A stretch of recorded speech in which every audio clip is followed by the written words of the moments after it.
Hello, my gorgeous beings of light. Welcome back to another reading. Welcome back to my channel. For those that don't know me, I am Daughter of the Divine. Nice to meet you. For those that are returning to my channel, how are you doing? Welcome back. Thank you for coming back. Thank you for sharing the space with me and trusting me to do readings for you guys. Okay, so today we're going to keep it light. We're going to keep it fun. We're going to keep it cute. And we're going to go into the topic of what kind of men, love interests, partners do you attract and why. So I am keeping in mind that majority of my subscribers are female, but then I also do have men who interact with me on the channel, and I do want to be mindful of them as well. So it was going to be a what kind of men do you attract and why, but if you are a male who's looking for males or a man looking for females, I'm going to try to twist it a little bit and be what kind of love interests, partners do you attract and why. Okay, just being mindful of that. But I did write down some characters because the theme of this reading is kind of Avatar: The Last Airbender. Okay, I love tying in my love of fandoms and all things fangirl on this channel. My last reading was Batman, Superman. The other reading was Buffy the Vampire Slayer. Like, it's not really a song today, it's a theme. So the theme is Avatar: The Last Airbender, which you will be able to see by maybe the thumbnail with the little insignias of each element of each nation. Okay, so I did write down male characters because that is what I was going for. And as I was meditating over the reading, it kept bothering me that make it partners, love interests, stuff like that. So there will be males. If you are a male watching and you want to continue watching and you're watching the intro, and I'll try to include this in all the piles, be mindful that this was supposed to be a what kind of men do you attract and why. And the characters that I wrote down were mainly men, but then I felt a little guilty. So just take it as like the men, but like in a female version kind of way, okay? So take that into consideration. So before this goes on too long, we have group 1, 2, 3, 4. Group 1, I already pulled a card for you guys to kind of add to the aesthetic of it all, because just these on the table were not doing it for me. But for group 1, we have the Water Nation, okay? And I hope you can see that properly. The Water Nation. It's a nice teal blue and a gold insignia on it. The Water Nation. Okay. Group 2 is the Earth Nation. Okay, it's green with the gold insignia of the Earth Nation. Okay, so group 3, we have the Fire Nation. Okay, and then for group 4, we have the Air Nation. Well, that one showed up really nice. Geez, the other one want to give trouble. How rude. Okay, so before this gets too long, you're going to choose whichever one calls out to you the most, which nation was your favorite, what you may want this partner to be, what do you think you attract, who knows, but whichever one you choose is going to be your reading. I will also insert a clip of these 4 piles in the next slide so you'll be able to see them up close and personal, because there was a glare. Okay, and I will see you at your reading. Bye.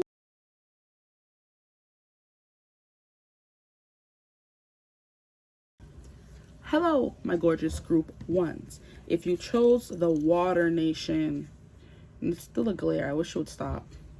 The Water Nation insignia, the pin, the button, whatever you want to call it, or somehow you tune into the energy of the card of this person.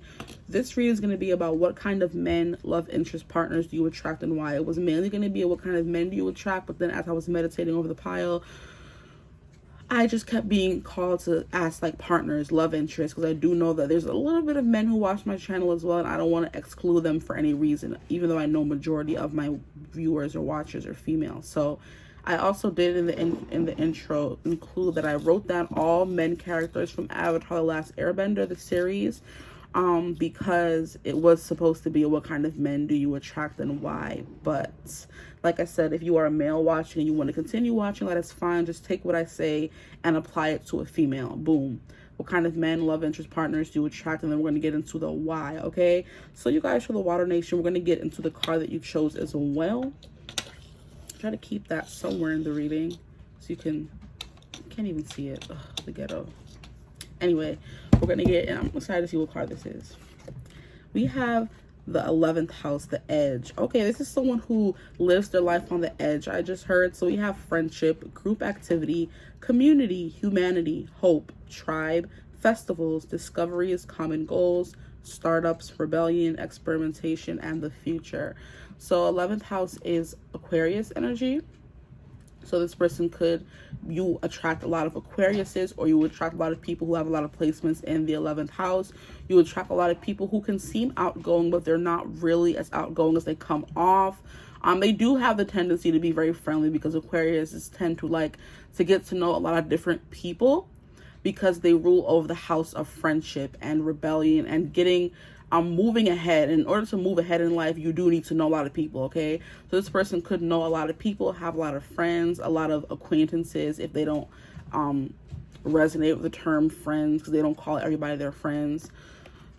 This is definitely someone who's very smart. And look at the two people here. I don't know if they're supposed to be aliens, but there could be something interesting and unique about the way these people look, because 11th house is like a very eccentric kind of feel, a look to this person. That could be the kind of people you attract. They give off very, something here is not like the other, is what I just heard. So it's like they stand out from the crowd. It could be in a good way, in a bad way, who knows? We're gonna see as we get into it some more, okay? So I'm gonna get the tarot cards out. So starting off, we have water sign. You also chose the water nation. Like I said, you could attract a lot of water signs as well. And I do feel like that is a bit misleading, because we have the water sign or water nation, and then we have Aquarius, and they are the water bearer. The Aquariuses are the water bearers. Okay, so maybe not that, weird, but it's also weird how we have water signs who are very deep feeling, and then we have the house of like friends. So I do feel like the people that you attract care for a lot of different people. They tend to be very I'm hearing involved in their community. So they could be someone who cares about the well-being of everyone around them. So they come off as like a mother bear, papa bear kind of energy. Okay, so we're gonna get into the cards now.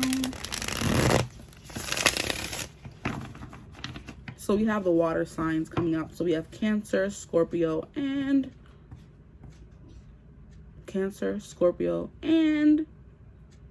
Pisces. Wow, I forgot Pisces. I'm sorry, Pisces. Yeah. So the water signs, that we have the 11th house Aquarius. So this person could have a lot of water placements in their 11th house, which means they could be very attached to friendships, or having a lot of friends, or they attach themselves to their friends very easily. These people could tend to, or this person, the people you attract, can tend to start off as wanting to be your friend first before you move into anything more serious. So I heard hung up on building a foundation of friendship before moving into anything romantic. Those could be the kind of men, love interest partners that you attract. They want to start off as friends first, or you tend to start off as friends with them because it's hard to get them to open up. Because while water signs are all emotional and everything, and everybody says they're all open and they are also very I wouldn't say secretive. No, I wasn't gonna say secretive. They're also very withdrawn sometimes. Like they get lost in their feelings, you know what I mean? And that tends to make them close off or pull away from people because they don't want to get hurt. Okay, so they feel a lot. For example, we have the Cancer, who's the crab, who they feel a lot, but they also stay in their shell. Then we have Scorpio, which are very secretive. They're very closed off, and they're hard to get to know as well. But when you do get to know these water signs, they kind of like flood you with all their love. And then we have, what is it called, Pisces, who I feel like they just want to be loved by everyone. But then there's also that mystery, that mystique to them, because they do rule over the 12th house, which is dreams. It's psychic abilities. It's mystique, literally. This person could like X-Men, because Mystique is the X-Men that could kind of shift and shape into anybody, shape-shift into anyone. So it's kind of like a shapeshifter. So I'm sorry I keep talking, but the messages were kind of coming through. So what kind of men, love interest, partners does my group 1 attract, please? What kind of men, love interest, and partners do my group 1 attract, please?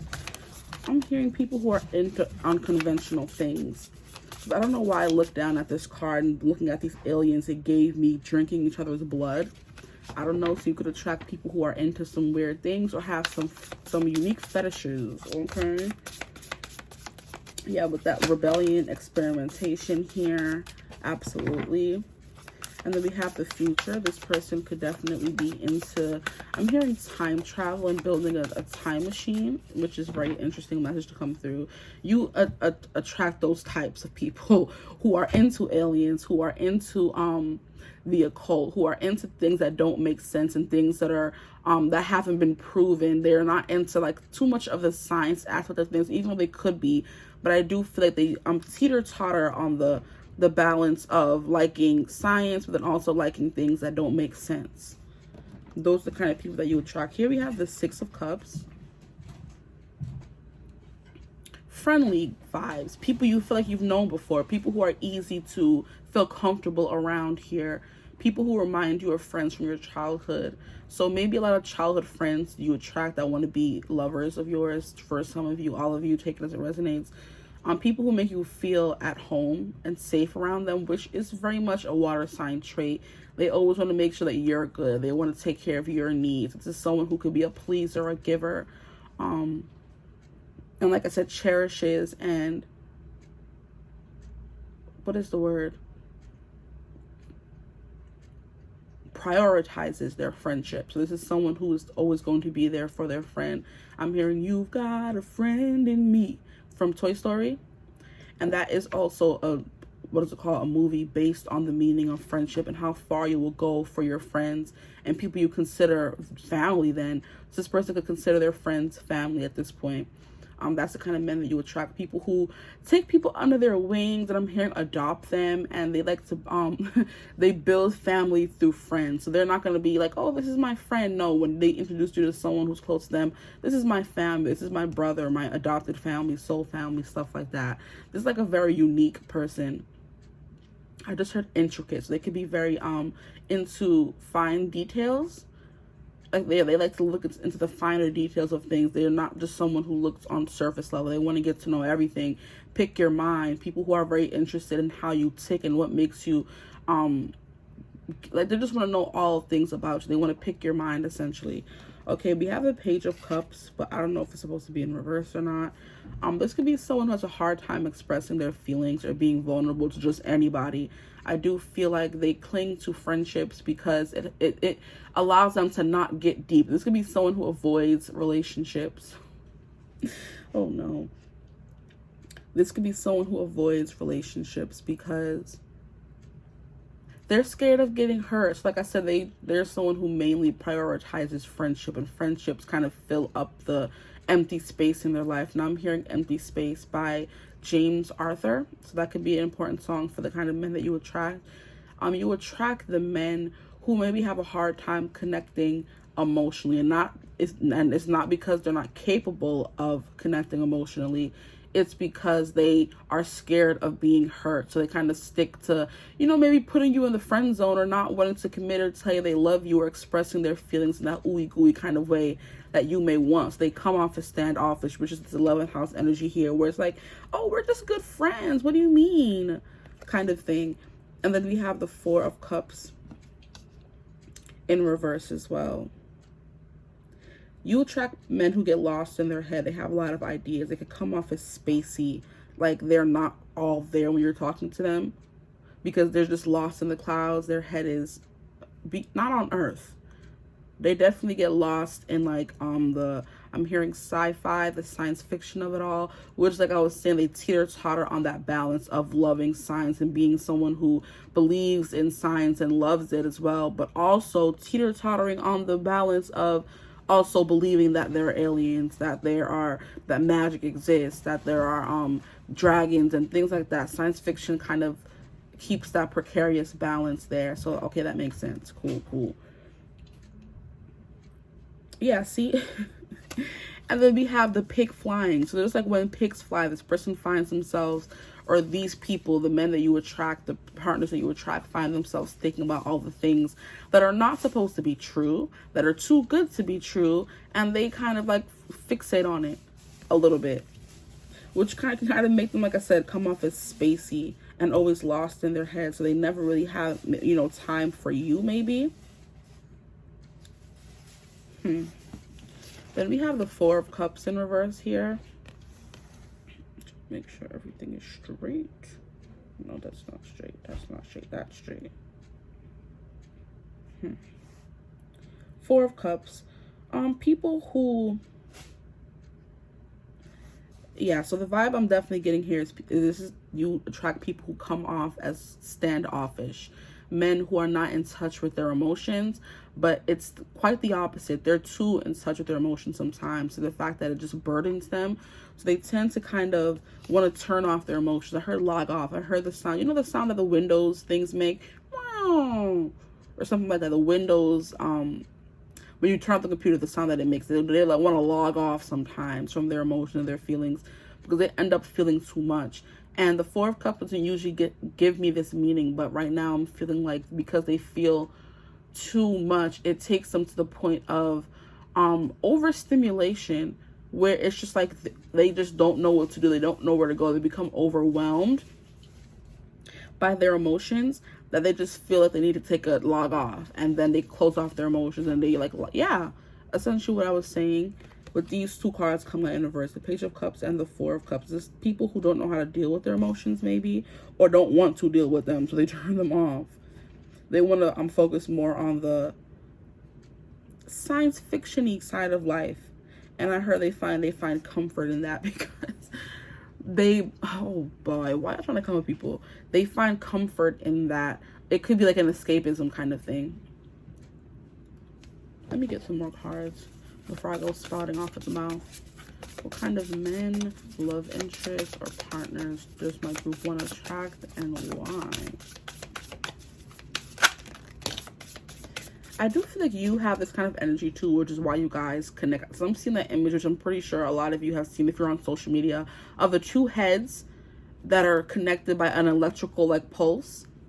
You guys connect on that level, because if I'm describing this and it sounds like I'm describing you, that's because you guys kind of are operating on the same wavelength, which is why you get along in the first place, okay?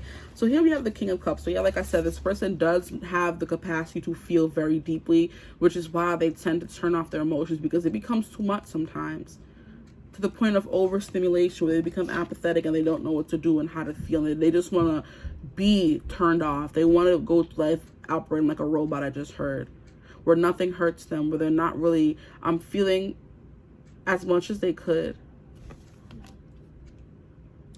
So with the King of Cups here, the King of Cups is someone who's emotionally mature. So these people, like I said, know how to deal with their feelings. I don't know why it came out like that, or why I laughed. I'm sorry.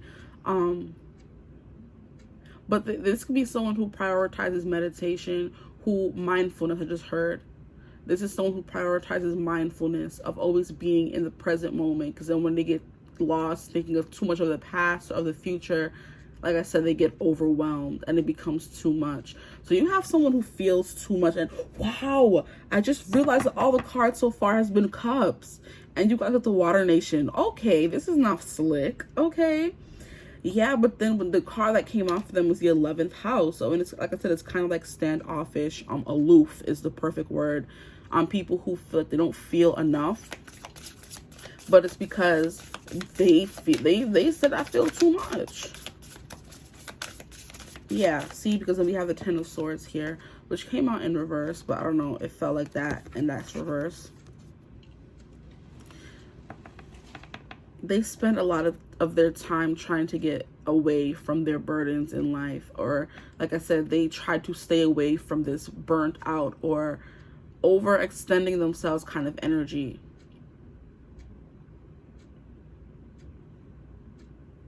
Tying back into what I was saying with the King of Cups and the Four of Cups, when you tend to think too much and feel too much, it kind of wears you out to the point of, I'm hearing bone deep exhaustion, to where you feel like you can't get up and you can't move. It's paralyzing, the emotion that they feel sometimes. So it could be like fierce anxiety, that they have to kind of turn off their emotions. And they can find comfort in their friends. Like I said, they find the comfort in science fiction.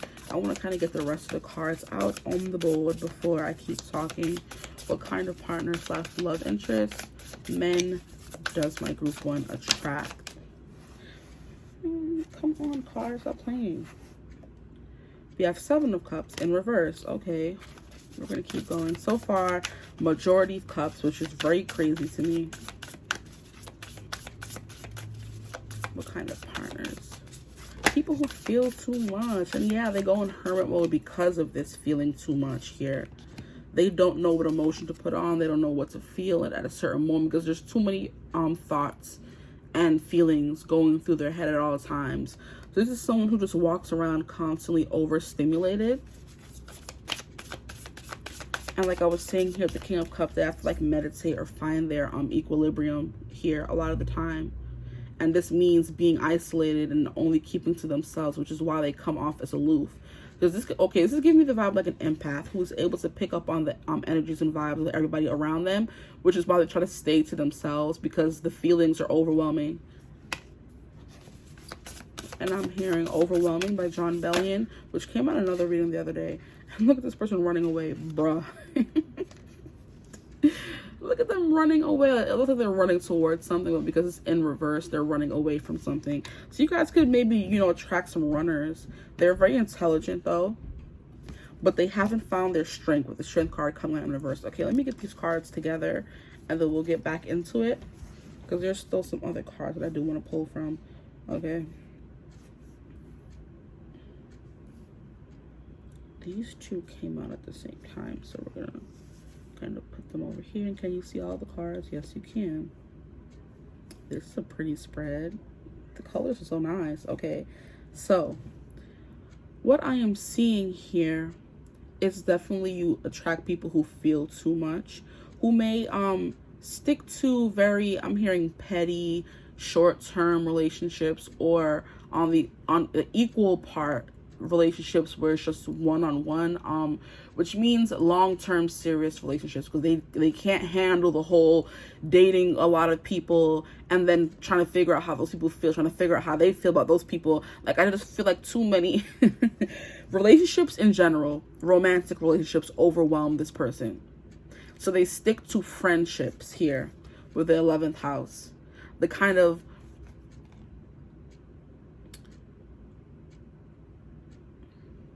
but then that is not giving, I don't know, this person's confusing me. Because we have the card of community, of being, of liking to be around people, wanting to be around people. But then in the cards, what's coming out is telling me someone who feels too much and they like to be by themselves. This is someone who could be a partier. They party a lot. They love being around people, being in good company. But then right after that, they're running away. They're running away and going back to their house and their hermit mode, and then not socializing for 1,500 days, okay? And I don't know why that was very specific, 1,500 days, but I said it, okay? Knight of Swords is someone who's very good at communicating, though. You kind of, and I do think this person may communicate their feelings to you, how they're feeling, if you ever were to move into relationship territory with these partners or this kind of men. They tell you, hey, I'm not in the proper mind space right now. They're very open and vulnerable about their incapabilities, things that they don't think they're capable of doing. So this person, you can meet a very, you know, solid person and you see them out and about at festivals and having a good old time, but then when it comes to being in a one-on-one relationship with you, it kind of flips, which is okay. Now it's kind of making a little more sense here. So when you meet these people, they come off as someone who's outgoing, they come off as someone who likes to interact and be around people, but then when it just comes to one-on-one relationships with you, or, you know, people in general, but it's you, because this is the kind of men and partners that you attract. When it comes to being in just a relationship with one-on-one people, it's hard for them, which is definitely giving Aquarius energy, where they have no problem being out and about in a crowd, you know, mingling, getting to know people, talking, chatting. They're very intelligent, very smart, very good with their words. Though when it comes to one-on-one connections, that is where the problem comes in for these people here, okay? Ten of Swords stresses them out. Seven of Cups stresses them out. The Hermit card, they tend to run and seclude themselves here. With the King of Cups and the Hermit card coming out, they turn off their emotions and they just go within themselves. That's the kind of people that you kind of attract here. Knight of Swords, they tell you when they're going to run. Yeah, because like I said, the Knight of Swords upright is giving you're running towards something, but it coming out in reverse is you're running away from something. So they tend to like run away here with the King of Cups when they feel too much for someone. When this relationship goes from, oh, just being fun to being more serious, now it's time for them to run away from you with the Knight of Swords reverse clarifying this King of Cups, okay? With the Ace of Swords, this is someone who feels the most comfortable when they're in their mind, when things are logical. It could be when they're reading a book, when they're reading science fiction, like I said, because it gives them that outlet, but it keeps the facts of the situation, okay?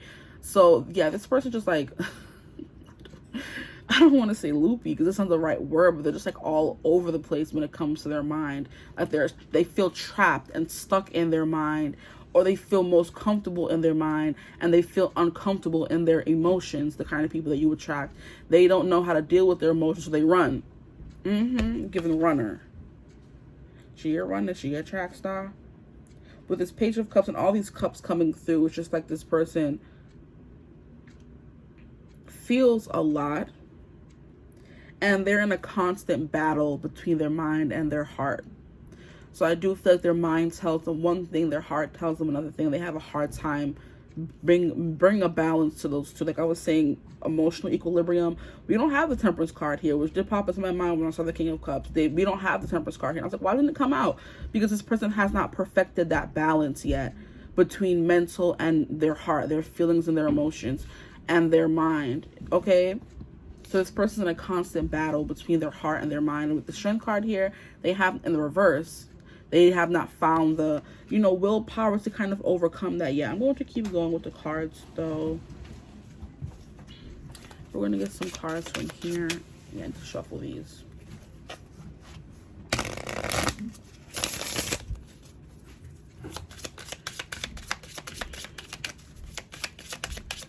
Seven of Cups is definitely telling that they're undecided, they're confused, they don't know what to do. They don't know where to go when it comes to their emotions, which is why I was saying they become overwhelmed and then they run. And their mind tells them, shut down. 10 of Swords in reverse. But they're just like, I don't want to shut down. I actually like this person. So this person, yeah, has a hard time maybe expressing their feelings to you. Or that's the kind of people that you attract. People who have a hard time expressing their emotions. Because they just may not know what they're feeling. So we have, what a friendship card came out for real. So you could attract people who you feel a connection with, a chemistry with, then they tend to friend zone you. That's the kind of people you could attract. Because here we have the Yellow Rose, friendship, I love you. And I don't like this card because why do we have friendship and we have I love you? Those are two things that are not supposed to be in the same category. You either love this person romantically or you want to be friends with them. You can't have both, and I guess you can. So I do feel like I was saying at the beginning, you tend to attract people who want to be friends with you first. And while they do have emotions for you with the I love you card here, it's hard for them to coincide those emotions with their thoughts and their mind. So this person's way more intellectual than they are emotionally, or they try to come off that way, because I don't get that vibe from them with all these Cups cards here. They just don't have the confidence or the surety of themselves to be open and vulnerable emotionally with people. And then we have Desire here. Attraction, soulmates, and spirit wings. You attract people who have a lot of desire for you, but they may want to keep things nonchalant and friends with benefits-y here, is what I'm getting. They feel a lot, and that scares them. Their emotions scare them. I'm going to keep saying that. Those are the kind of men and partners you attract where their emotions scare them, and they have a desire to be with you. They're like, oh, I see this person as a friend, but I also love them, but I just don't, and I have this desire for them, but I'm not going to make a move or tell them anything more. I'm going to run and hide. There's too many runner cards here. There's too many confused cards here. There's too many not having the strength to, speak up and say something. So you do have friends who you may feel more for, and those are the kind of people that you attract. The people who run stick to themselves, or they don't have the courage to wake up and tell you how they feel. So there could be a lot of friends in your inner circle or around you who have romantic feelings for you, but they just never told you because they're too scared to say anything, to confront their feelings. They run. We have Fuchsia, maturity, certainty, uniqueness, confidence. Uniqueness is another thing coming through. These people do think differently. I'm getting like a vibe of like maybe Asperger's or autistic a little bit here, with this having a very big mental capacity and thinking and knowing a lot, being very intelligent and knowledgeable in multiple things. So I'm getting Sheldon from Big Bang Theory, where he knows so many facts and he's someone who's so super duper smart, but then when it comes to being in a relationship, it was very hard for him to navigate that in that show. He was someone who wasn't used to having sexual desires for someone because he identified as asexual until he met, I think her name was Amy. And then when he was with her, he was like, oh, like, I only feel this attraction or this desire for you. But before it was only friendship, but they only thought they were capable of being friends with someone. Oh my. Let me get some more cards. Okay, so I'm going to pull some from this so I can see what these have to say. Overwhelming. Yeah, you overwhelm people for real. Or the love interest that you attract, or they feel overwhelmed by their emotions and what they feel for you.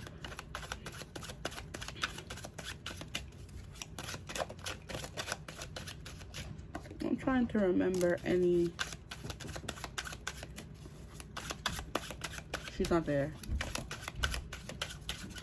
I'm trying to remember any people from the Water Nation. Oh, of course, there was mad people from the Water Nation. I'm like, wait, hold on. I was confused for a second there. They were always being hunted by them Fire Nation people. Okay. So the first card we have here is the Queen of Earth, which is Taurus, fixed sign of Earth.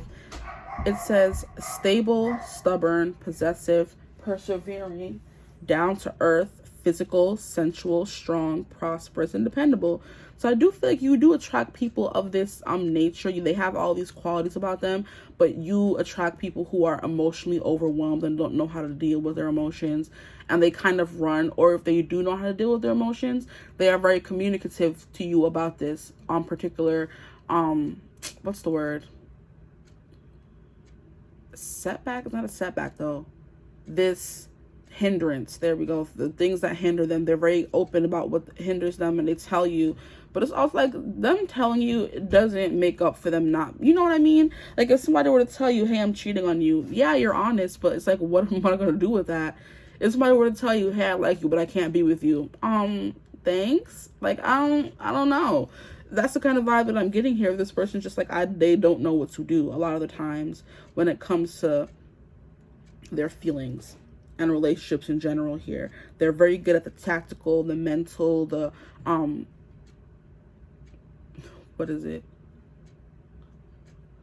intellectual, but then when it comes to the emotional, they're kind of stunted, which, like I said, is giving Sheldon from Big Bang Theory. But we have the Hierophant here. These people are just, I feel they just need to kind of get to know themselves a little bit more, get to know their emotions. Definitely. Here we have the element of earth. So you guys could have some earth sign energy with the people you attract as well. We have practical, grounded, solid, dutiful, measured, conservative, realistic, methodical, duty-bound, dependable, tangible, the builders, doers, and makers. And see, we have unlikely things or stuck. So this person is stuck. You attract people who are stuck. Those are the kind of people that you attract. People who are stuck. I don't like that. Okay, here we have bear, stubborn for sure. I do think bears are stubborn, I think. We have boss, CEO, judge, coach, finance, benefits, wealth, mama bear. I was saying that in the beginning. Protective, strong, large, muscular, rich, affluence, and hairy, not hairy. So you could attract hairy men who have like a lot of hair. They have big build. They're strong. They're protectors. They won't let anybody get too close to you. But then I said they tend to kind of get clammy and closed off when it comes to more with you.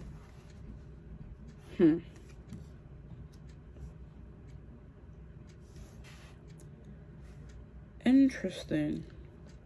I want to get into, I said I was going to get into the what kind of people you attract and the why. So I want to get a few cards for why, and then pull some characters from the little thing that I made of the Avatar, the Last Airbender characters.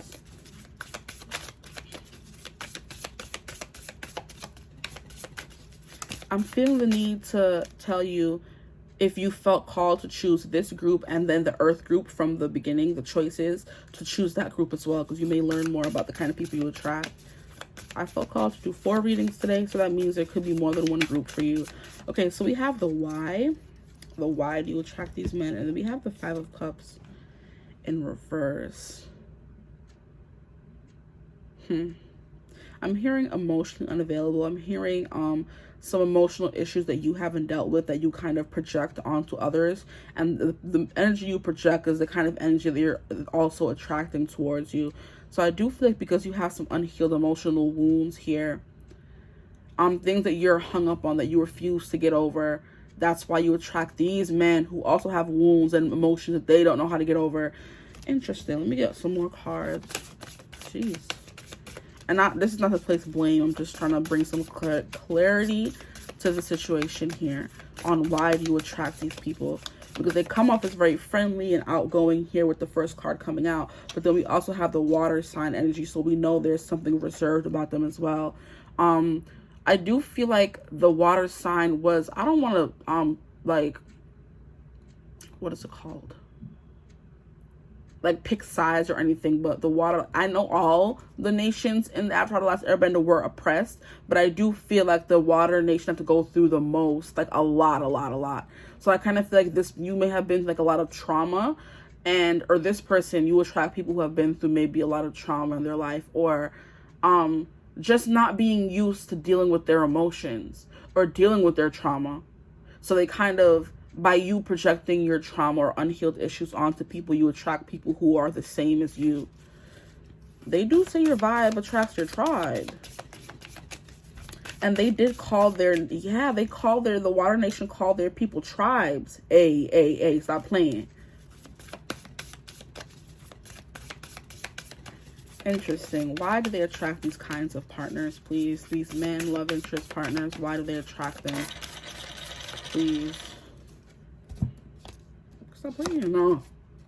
Knight of Wands. Yeah, because you both love to go out and party and have a good time. You attract these people because you find them at places where you're not looking for people to settle down with, kind of thing. So we were getting like festivals. We were getting what is it called? Group activities, experimentation, rebellion, because you find these people at these festivals and these concerts and these parties, and it's just like, those are not the kind of places where you go to find, or a club, I just heard.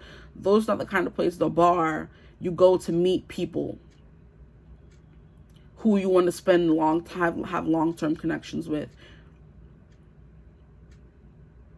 Because you guys both have this outgoing, fun spirit, but you also don't know how to connect deeply with anyone because you've never done it before. They've never done it before, which is why you guys kind of are attracted to each other.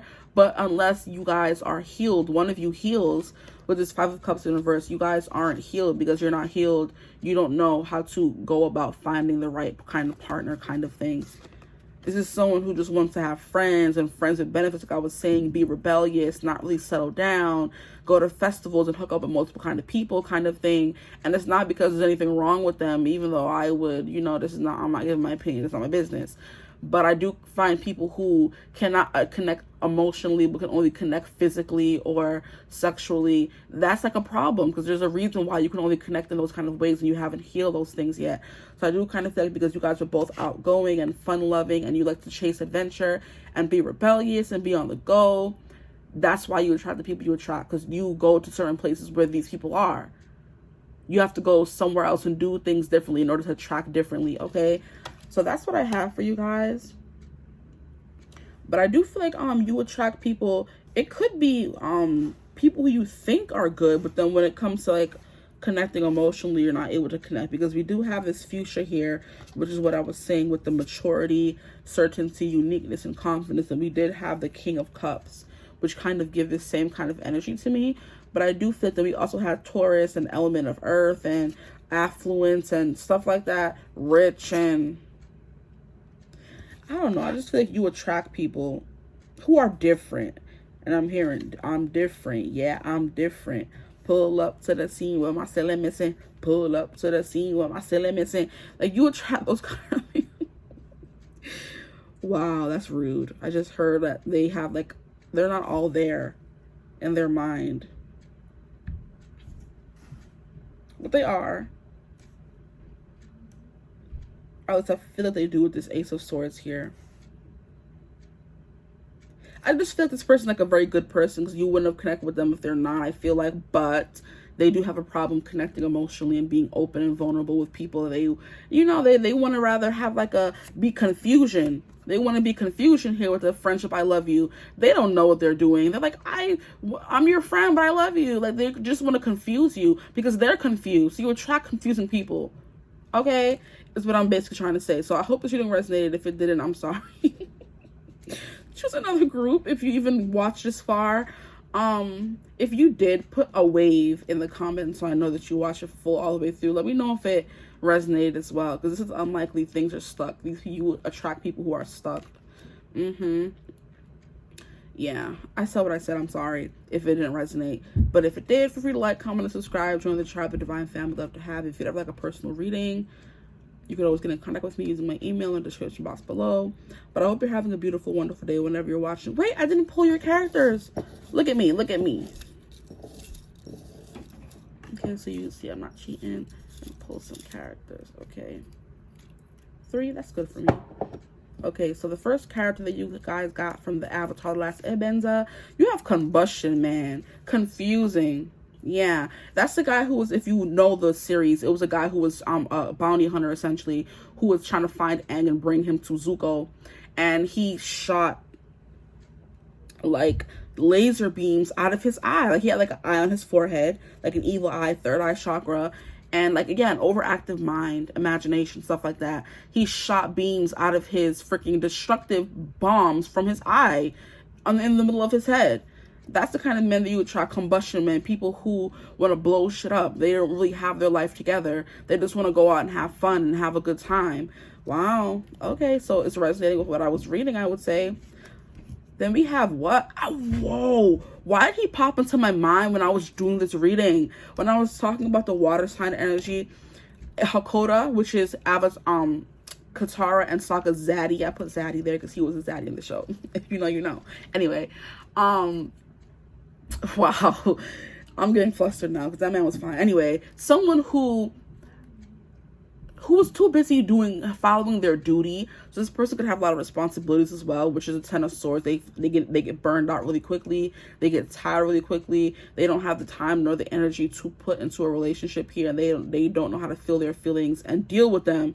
So they just kind of like push them down with the 4 of Cups in reverse here. But with the Hakoda, he popped into my mind because this is someone who's always on the move. He was always chasing and always at war and always, you know, being strategic and trying to come up with a battle plan to defeat the Fire Nation. And he was never there for his kids. So he was someone like who was abandoned, neglectful. Like he was never there for them kids. Okay. So he was giving zaddy energy in his looks. Okay, so this person could be very physically fit. You know, they look cute, look attractive, handsome, whatever. But then it's just like they're never there for you because they always disappear and leave. This man, we barely ever saw him in the series, bro. Anyway, next card. And then we have, I think his name was Tao or Tio. He was the mechanic's son. He was Aang's friend in that one episode where they ended up going to the place where they made all the different things and they were flying and stuff like that. So yeah, someone who is very smart, someone who's intellectual, someone who's a good time. This is someone who's a good time. They're here for a good time, not a long time, okay? He was someone who was very playful, who was someone who was very free-spirited. He loved flying, being in the earth, traveling. And that's what him and Aang had in common. They were both freedom lovers, thrill seekers. I think he was also paralyzed. So I think that little disability is coming through to this person. Not that it's like a disability, but it's something that kind of hinders them. So it is a disability. Autism, Asperger's, things that kind of stop them from being a fully functioning member of society as we see it stereotypically, okay? So yeah, now I'm done. I almost forgot. I'm sorry, guys. Shoot. Okay, so that's a lot I have for you guys. I hope this reading resonated. Like I said, if you felt called to the Earth group, you could also get more messages from that group as well. I felt the need to say that. And I will see you in your next reading. Bye. Hello, my gorgeous group 2s. If you chose the Earth Nation insignia pin or somehow picked up on the energy of this card here or both together, then this is your reading, okay? So in today's reading, we're going to be going over what kind of men. It was supposed to be what kind of men you attract, but then I also felt kind of guilty because I know I also have some male watchers. So it's going to be what kind of men, love interests, or partners do you attract, and then we're going to get a little bit into the why. I also wrote down some male characters from the Avatar: The Last Airbender series to see if I can kind of pick up on some personality traits that you also attract as well, or some behaviors they may exhibit, okay?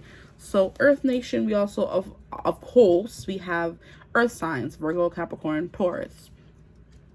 So you could attract a lot of earthy, stable, grounded kind of folks. People who I'm hearing are stubborn, they're hard-headed, they're grounded. I'm hearing hard to penetrate or get to know. Okay, so we're going to get into the card that you guys got. I'm excited. We have Mars, action. Ooh, you have action-oriented people. You have fiery people. Okay, that's the kind of people you attract. Here with Mars, I'm getting sexy. So you could attract very physically appealing men or partners. They like to wear red, bold lipstick. They're bold is what it is. And that is definitely a trait for the Earth Nation. They were definitely bold because the prime example would be Toph. And then I'm also getting the guy from the wrestling. I forgot his name. He was the guy that Toph was always wrestling in that like tournament, and I forgot his name. Was it the Crusher? I don't know, something like that. Kind of like bold, cocky, fiery. I'm hearing people who think that they're God's gift. Whether it's male or female, okay? Since we're trying to tie into like the male aspect of it, but it was supposed to be what kind of men do you attract and why? So with Mars, we have desire, impulses, courage, force, heat, strength. You could also attract fighters, like people who are actively in like MMA or wrestling or boxing, kickboxing, stuff like that. Strength, competition, yeah. Workouts, excitement, thirst, impatience, anger, leadership, engine, potency, willpower, motor, and sex drive, okay? So you could attract a lot of guys that have a high sex drive as well. But with the, what word was it here? You could attract a lot of gym bros, like meatheads. I would call them a guy like to stack up a lot of muscle. Those kind of men who come towards you. Men who get angry. The impulsive, was that here? Impulses, but impulsive kind of people. You could attract those people as well. Like very cocky, bold. Their presence takes up space, definitely. These people here. And with Earth, they could be someone who's very built, like I said, and stocky. The meathead. Okay, so we're gonna put this up here. I don't know why it's looking weird now. This is why I don't move my phone when I have it at a good angle that I like, because then it gets weird. Okay, so we're gonna get into the tarot cards about what kind of men do you attract and why. Red could be a very important color, or they could also be a fire sign as well. So if you felt called to the fire insignia, you can go watch that as well. Fiery, strong, protective. I'm hearing chivalrous, courageous. They want to treat you well, make sure you're safe. They could also be chivalrous. They walk on the inside of the sidewalk and hold the door open for you and stuff like that. They always want to make sure that you're protected and safe. So what kind of men / love interest partners do you attract and why? What more can you tell me about the men or love interest that my group to attract? I'm definitely putting these back. What the hell?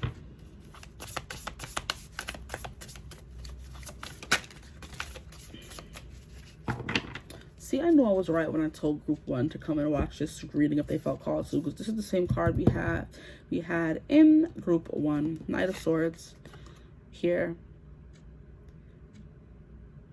Yeah, chivalrous. I'm getting like chaser energy. Like if this person wants you, they're gonna have you.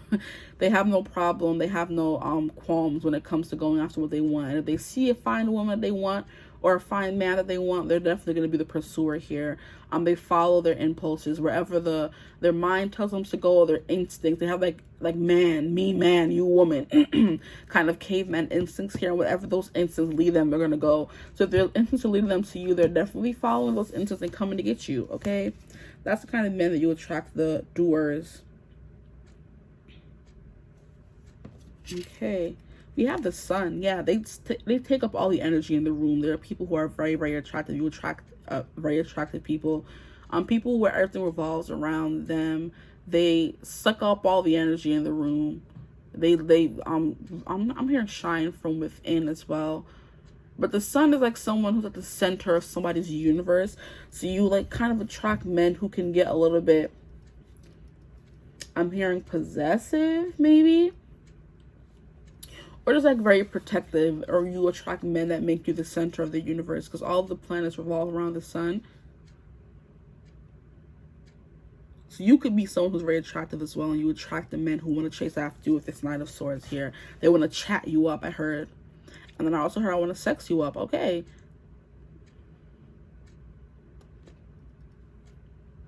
Okay, okie dokie. Then we have the Nine of Cups. Okay, so you just attract. Okay, look at the good vibes coming through here. You attract Nine of Cups, the Sun, and the Knight of Swords. You attract men who know a good thing when they see it. So you attract the husband kind of men who have no problem being the provider, wanting you to be, you know, stay at home, open the door for you, pay for the dates, make sure they walk you to your door after the date is over. Those are the kind of men you attract here. The men that all the females want. Or if you're a man watching, the women that all the men want. So like I was saying here, the Sun card here, men want to chase after the women. So that means that this is the kind of female that everybody wants to chase after. Put it the same way for men, okay? They're everybody's cup of tea, I just heard. Yeah, look at this little treasure chest. They're a treasure. And they know that. Like, whenever they're a treasure. And they want to treat you like a treasure as well. Treasure by Bruno Mars is coming through. Wouldn't be surprised if the Star card came out. Like, why not? I'm not taking more of these. What kind of men, love interests, or partners do my group 2 attract, please?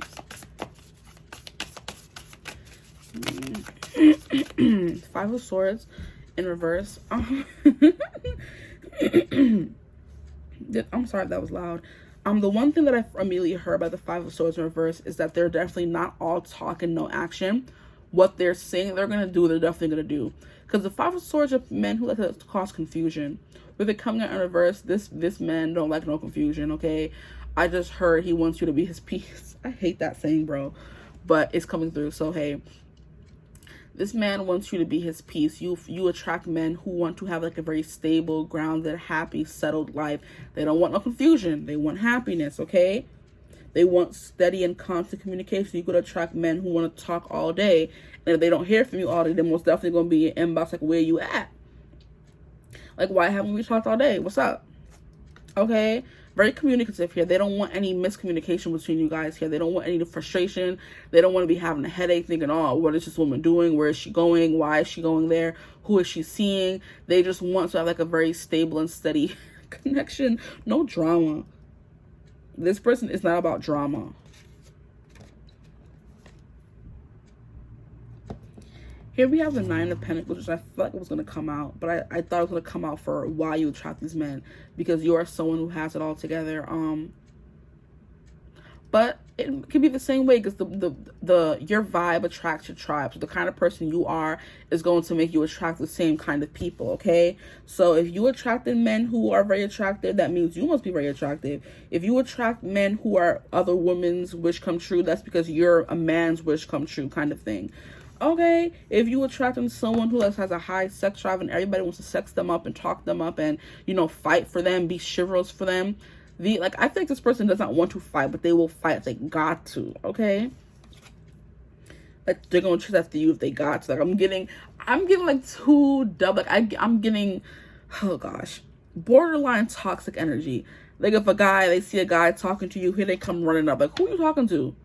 Like, don't talk to my woman. She's mine. You know what I mean? Mine kind of thing. Very possessive kind of energy. They're not treating like an object, but they just want to protect you. They see another guy encroaching on their territory. They're going to get caveman with you. Child, I'm sorry. And we're not mad about that, okay? You could attract men who are very financially abundant.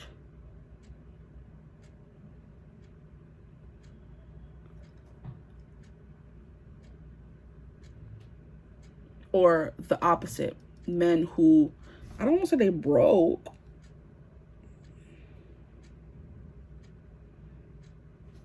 Anyway, Nine of Pentacles. Men who seem to have it all together, but maybe they don't. Okay, and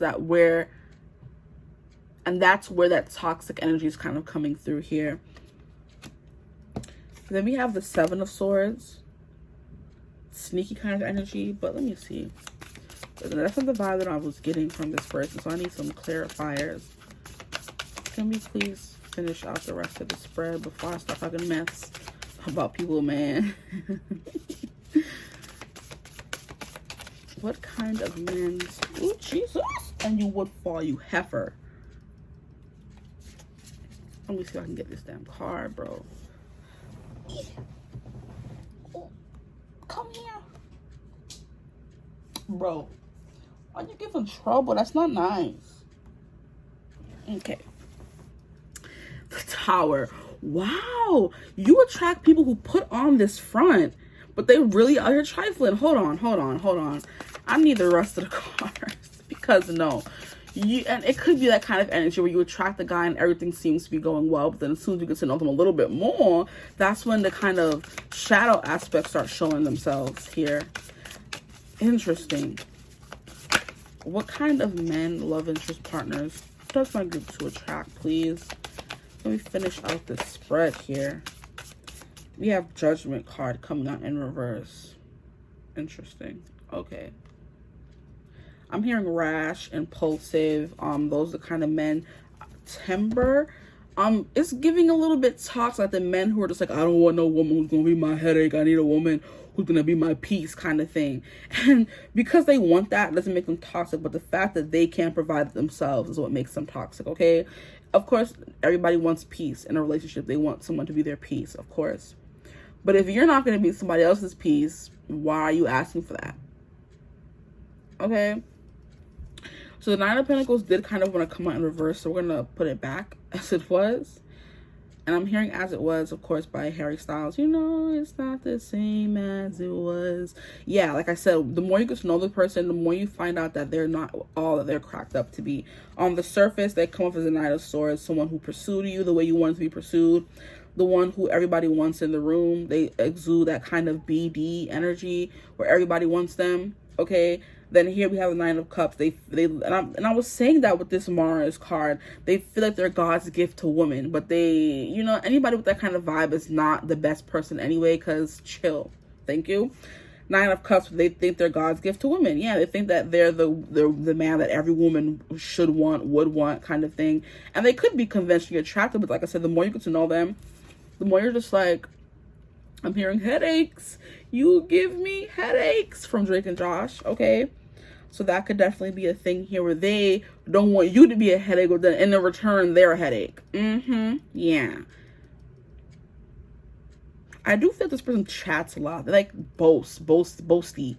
They want to talk about their accomplishments and da-da-da-da, kind of like that. I don't like that. You may not like that either. But my opinion should not matter here. I'm sorry for infringing. You have the Nine of Pentacles. Like I said, people who come up that they have it all, but they really don't. They're missing that little extra sazon, that ingredient. They're missing that missing piece of the puzzle. Like they're not perfect hubby marriage material yet, or woman. I mean, wifey material yet. There's something that's missing here. They think they're it. They think they're this Nine of Pentacles that everybody should want. They think they're this wish come true, God's gift to women or men, and they're just not. Because then we have the Seven of Swords here. They're hiding something. This person could be very sneaky. It's giving cheating kind of energy. You could attract people who cheat. If it doesn't resonate, leave it alone. If it does, I'm sorry. Because, oh, that sucks. People who are like very sneaky and like pull the wool over your eyes. Because I'm getting the vibe of this crow being all up in our face to distract from the fact that he's stealing something from you. So they put on like a lot of smoke and mirrors, distraction. So they kind of, like I said, they come off boasty and show up in the biggest car, the most fanciest car, pay for all the dates, kind of stuff like that. But then when you turn around, they broke, or, you know what I mean? That kind of energy where it's like a game to them, where they don't really have everything together, but they play that they do. Here we have the Tower card here. And this is the one that fell on the phone, was giving me trouble to pick up. I do feel like this could be the kind of person who be ruining people's lives, bro. And now I'm hearing the song, I don't want you to ruin my life, yeah, ruin my life, yeah, ruin my life, yeah. I don't want you to fuck up my nights, yeah, fuck up my nights, yeah, all my nights, yeah. I don't want you to bring it all on. If you make it all right, then I make it. If you make it all wrong, then I make it all right, yeah. I don't want you to ruin my life, you to ruin my life, you to ruin my life. Ruin My Life by Zara Larsson is coming through. This is a man that comes in and flips up your whole life, bro. Because you thought it was perfect. You may think about marrying them, taking the next step here. They could drain you of your money, make you spend money on them kind of guy, because you think he's so perfect, but he really not, because he's a wolf in sheep's clothing. They just mess up your life with this Nine of Cups. You think this is your forever person, your wish come true, but they really are not. They're a wolf in sheep's clothing. This reading started off so good too, even though it didn't. So immediately with Mars coming out, someone combative, someone competitive, someone who's very argumentative here, who always thinks that they're right. Those are the kind of men that you could attract for real. But I do feel like the cute little vibes that I was picking up on, it could still be for some of them. That's like a front they put on. Here's the Judgment card. They could lack proper judgment. They are someone who is wearing a facade, wearing a mask, essentially, which is what I did say, but it's kind of like someone who's not letting their true self be seen. They're letting the projection of who they think they should be seen. Okay, they're not letting their freak flag fly. So this could be someone who's like very toxic and masculine. And I'm getting the vibe, I don't know why I just heard, this could be someone who's in the closet. So this could be a man who really likes men but are pretending to like women and then fuck up their life. This Tower card here, because they can't be honest with themselves about what they want and what they like. Like, what's up? So men who don't know, who are not following their inner guidance, their inner path, their intuition, they're not following that, they're going against that. For whatever reason. They know they like men. They know they don't like women, but they're still going after women. Ooh, you know what it's giving me, the episode of, what was it? Was this Jerry Springer or something like that? Where there was this guy who had gotten like AIDS or HIV from a black man, because he was gay and he got it from a gay guy, but he was also a black gay guy. And because he got AIDS from that guy, he went on passing it to women, black women, but they did nothing to him. It was a black man that gave you those AIDS. Why the hell would you take it upon yourself to start going and giving it around to black women? And they didn't do anything about it. This is just someone who, I'm going to keep going. Here. What kind of men, love interests, or partners does my group 2 attract, please? Because I need some clarity. And I feel like this Oracle card only gives like good. So I don't even want to use it for them. I really don't want to use it for this person, because this person just gave me the ick. But they came off one way and they just started exhibiting behaviors that just were just not. They were very unbecoming. Like, they pull the wool over your eyes. They tricked you, and it gets you upset, which you should be. Sapphire blue. We have fulfillment, joy. I'm not using it for this person. I'm sorry. I don't feel right. Like, yeah. We're going to go back to this deck here. We're going to get more information from this deck. Ooh, they're a Cancer. Yeah. And I mean the disease Cancer, not the sign Cancer. They're a Cancer that grows and just fucks up your whole life. Kills you off in the process. What more can you tell me about the kind of men, love interests, or partners that they attract? We were going so good, too. Oh, my goodness.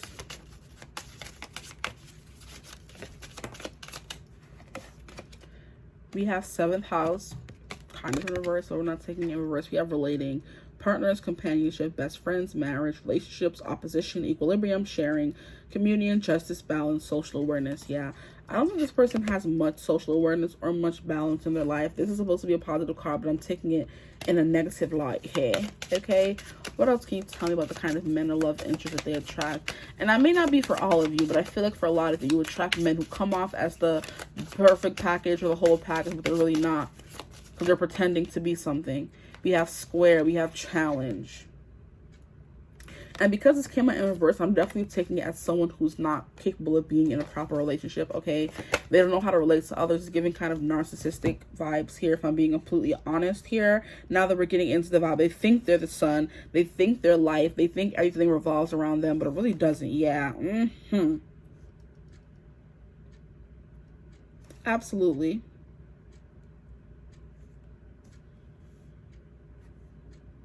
And they broke on top of that. Nine of Pentacles in reverse. Oh,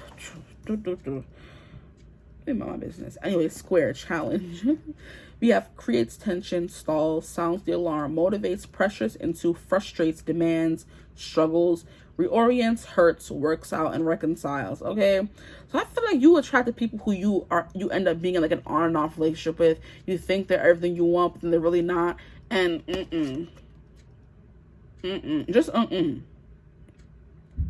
you attract these toxic men. I'm gonna get some cards from here. I'm going to get some cards from here. Now,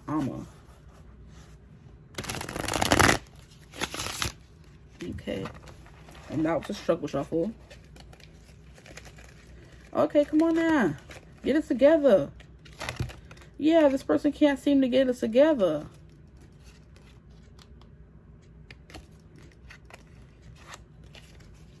They come off as someone who is, you know, a tantalizing treat. They're mouth-watering in the physical sense. But then when it comes to being in a relationship, they don't know how to be in a relationship. Like I said, this person could end up cheating and stuff like that. And they kind of like try to distract you from what they're doing by making other things a problem. Like a game of, like, what do they call it? It's not a game of chance. But it is definitely like smoke. And like not us having the Tower alone again. We had the Tower come out again. It says stand alone, guidance, government, institutions, ego, tall, corporations, legal systems, Eurydice, experience and hierarchy. This person thinks they're a tower. They could be tall, imposing. They think they're the bee's knees. They think their shiz don't stink, but it really do. Yeah, narcissist. Yeah. Yeah. And I'm going to get into the why in a second. These are too many. Can I get like only a few more or one at a time, please? What kind of men, love interests, or partners do you attract and why? I'm sorry this went the way it wasn't supposed to go.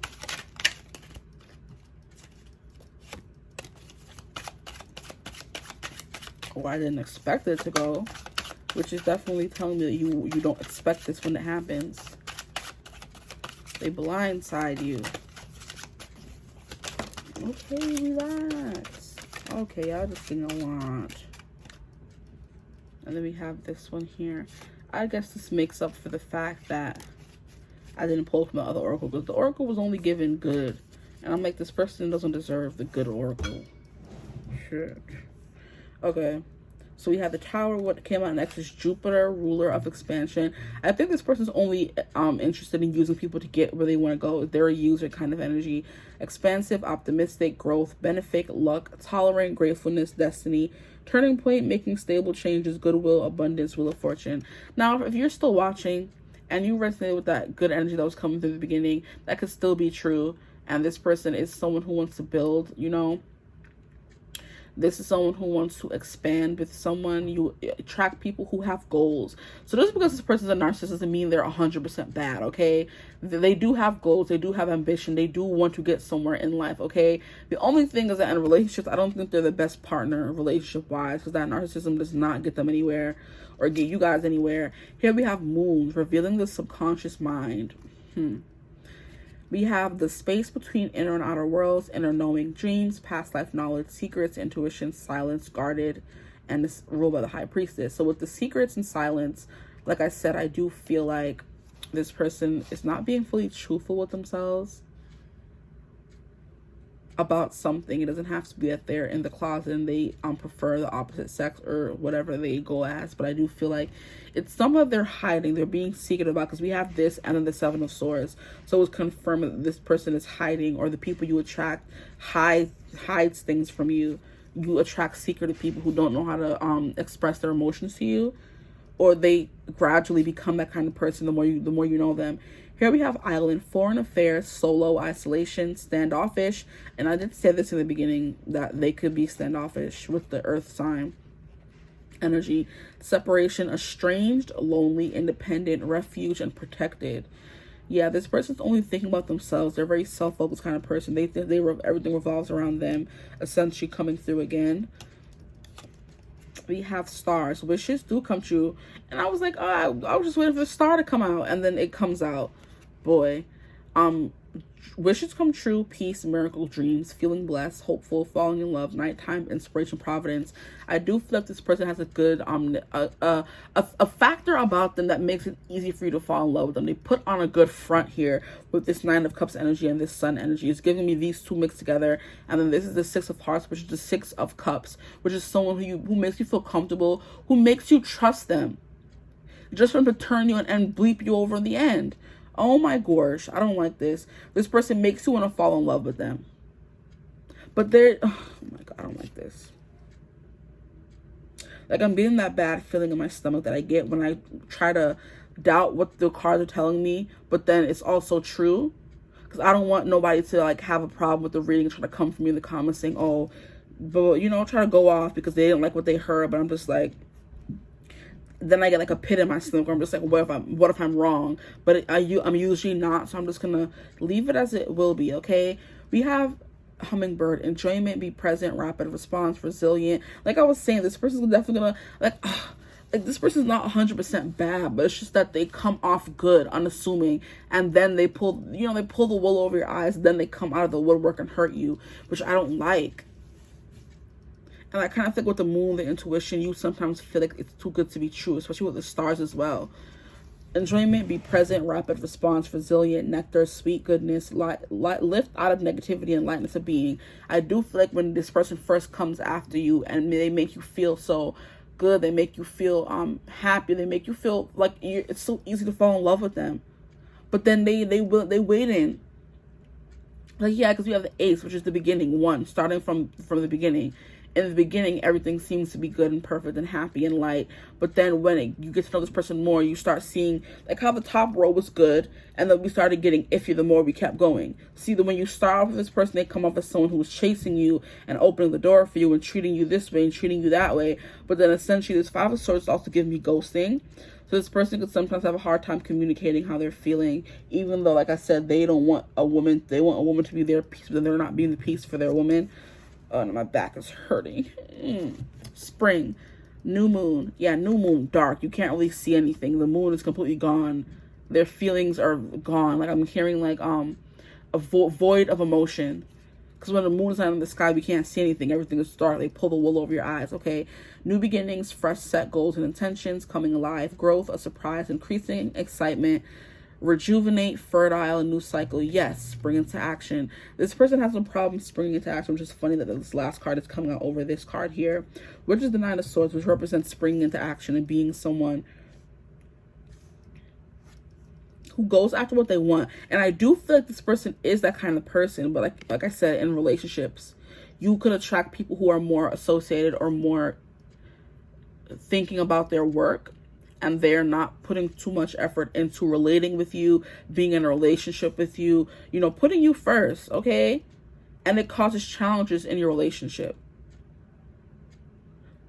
So this person could be more work-oriented than anything else. They could sometimes be standoffish and not put you or the relationship first. That's the kind of vibe that I'm getting. Let me get some characters from this show. Okay, that one fell out. Anything else? Anything else? Okay, we have that. Let me get one more. What character do the men in their life act as? Oh, that one came. I'll keep it. Move. Okay. Oh, wait, we already had. Okay, fine. We have Zhao. Y'all group would get General Zhao or Admiral Zhao. Yes, F-boy energy. Someone who's only in it for them. They're not in it for you. They want to know what they can get from you. Wow, that's funny. It's not, but you know what I mean. The next card we have is, oh, you guys are the same. Yeah. So some of you guys came and watched from group 1, or you felt called to both. I did mention in group 1 to go watch the Earth sign group, and this is an Earth sign group. Okay. So we have, I don't know how you pronounce his name. It's a Teo. This was Aang's friend, the mechanic's son. He was paralyzed, couldn't walk, was in a wheelchair, and his father found a way to help him fly. So this person could have like a handicap that prevents them from being able to feel emotions or just realize what they're doing on people, or they just don't want to realize. Okay. This is someone who's also very fun-loving, adventurous. They like to go on a limb and do things that everybody else may not do. They take risks, essentially, which is what this person may do in their career, which helps them get ahead in their career. But when it comes to relationships, it's very not anticlimactic, it's very, when you mean to do one thing but it goes the opposite direction. The word is not coming through. And here we have Iro. Ooh, yeah, this is someone who has done some wrong in their life. This is someone who has done wrong in their life, but they can have a redemption period. So I do feel like this person could have been that way in the past. I don't know. Do narcissists ever heal? Can they become good, upstanding citizens of society? Is that a thing? Because if it is, I do feel like this person did have a redemption period, or will have a redemption period with Judgment card, where everything that they did is going to come back and bite them in the butt, and they're going to have a spiritual awakening here, which Iro did have in the show. So I do think this person may have a past. What card? What do we have? We have Tenzin. This is Aang's son from Legend of Korra. I do feel this person could be someone who is very stubborn, who comes off unemotional, who only has sympathy for him and his family and the people who are mother, father, sister. They only and I haven't really watched Legend of Korra, but from what I know of Tenzin and watching like maybe the first 2 episodes, he was someone who was very focused on himself and what was going to happen to his family if he helped Korra or something like that. So someone who's very self-focused essentially here, or family-focused, or they don't understand the impact, the effect that their actions have on other people yet. But I feel like they will. This is someone who's also very level-headed, which could also come up to the point of being like unfeeling, where the things that are happening around you do not move you because it's not happening to you personally. Okay. So I do feel like this person could have like a redemption arc. So we're going to see what other kind of men or partners you attract. It doesn't have to be one kind of guy, which is true. It doesn't have to be one kind of guy. You could attract a guy that I was talking about at the beginning. Someone who is very kind, someone who is very chivalrous, someone who's very attractive, who's the perfect package for you. Then you could attract narcissists as well. People who come off that way, but they don't really come off that way. So we're going to pull some cards from here. Okay. And then we have the sun, we have sunflower. So you do attract men who are also like, they're attractive and people gravitate towards them.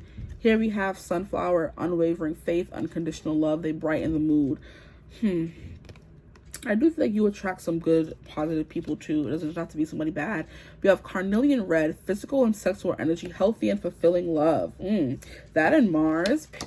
Why is it just jumping? Jeez. I just heard leaping lizards. And that's what's his name, Mr. Warbucks from Annie we used to say. So you could be attracted to Mr. Warbucks. He was someone who had a cold exterior, but the more you got to know him, the more he was very sweet, and ended up loving Annie and wanted to adopt her for real. So that's the kind of person you could attract, someone who comes off a certain kind of way. Don't get me wrong, you could attract some narcissists as well, which is why that energy had to come through. But then overall, and actually, you attract some really good-hearted people as well. So yeah, people who are action oriented, people who have a high sex drive, people who like to, go to Pound Town. Ooh, I'm sorry. But yeah, only 2 from this deck came out. I'm gonna get one more. Pound Town. I want to get Pound Town. Booty pink. Booty hole brown. Oh boy. Do you see the cards are jumping? I do feel like you guys have like maybe a lot of energy and a lot of people that you do attract into your life. It doesn't have to be just one kind of man. We have powerful love, excitement, communicate effectively. So I do feel like what I was saying at the beginning was one kind of guy. What I was saying down here is another kind of guy. And now the majority of the good guy is coming through. Or like I said, this is someone who used to be that kind of way, but kind of had like a redemption cycle in their life, like Iro, okay? Tenzin, a family man. You could attract a lot of family men. But some of y'all with Zhao coming out, y'all do attract the F-boy, the ruthless, the unemotional kind of people, okay? Where they don't care who their actions hurt. He was definitely a narcissist because he wants to kill the moon to become more popular, more beloved than Iro, or just bigger than an Ambrose. He wanted the affection and the validation of the Fire Lord kind of people. I don't like them. So I do think you have a mix of people here. So like I said, either if you haven't experienced a narcissist or whatever, I'm pretty sure we all have, okay? So I'm going to leave it at that. But with electric love, I do think you do have the tendency to attract powerful people. It depends on your judgment here more than anything.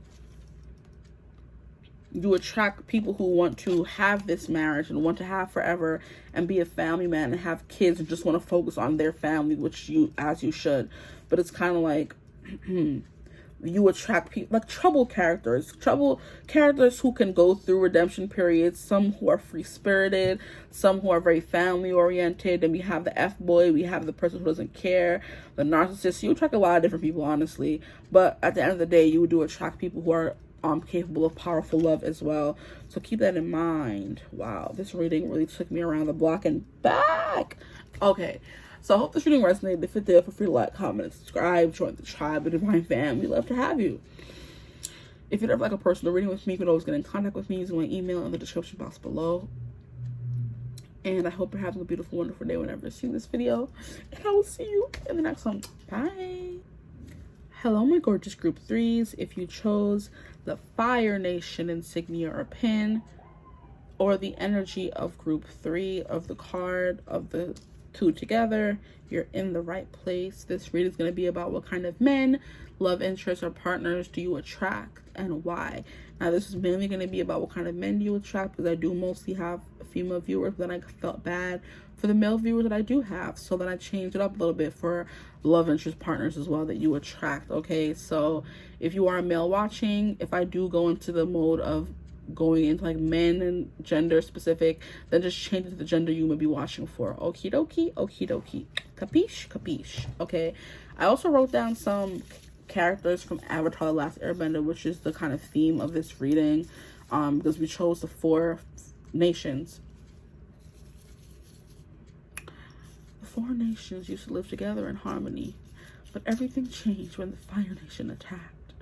Only the Avatar, master of all 4 elements, could stop them. But when the world needed him most, he vanished.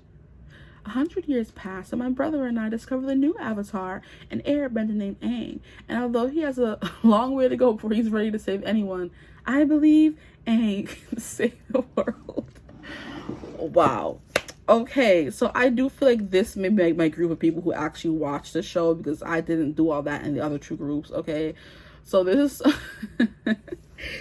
the kind of men or partners you attract. Could be Avatar: The Last Airbender fans. They watch the show, they watch the series. Okay, because yeah, that was crazy, and I didn't even know I remembered majority of the freaking, I mean, I don't know why I wouldn't, because that was my show for real. I did a rewatch like a year ago. Like, it's on Netflix, why not? I just love the show so freaking much. Okay, I have 2 Avatar: Last Airbender backpacks. Like, I'm just here. Y'all see the pins? Okay, and I have more pins, but they're on my jacket. So it's just like, I'm a fan. For sure, for sure. Okay, so we're going to be getting into the reading already. Okay, so yeah, your person could definitely be a fan of the show already.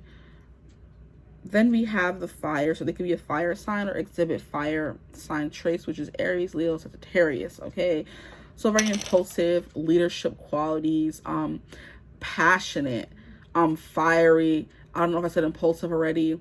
Hot-headed, charismatic, charming. They have a way about them. They just exude sexual energy kind of thing. These are the kind of men that you attract. They could be somewhat very attractive. We're going to get into the card as well. Sorry that I'm getting crazy. We have trine, flow. Yeah, this is also giving me water energy and air, because air just flows and so does water. Okay, so they could also have water placements in their chart.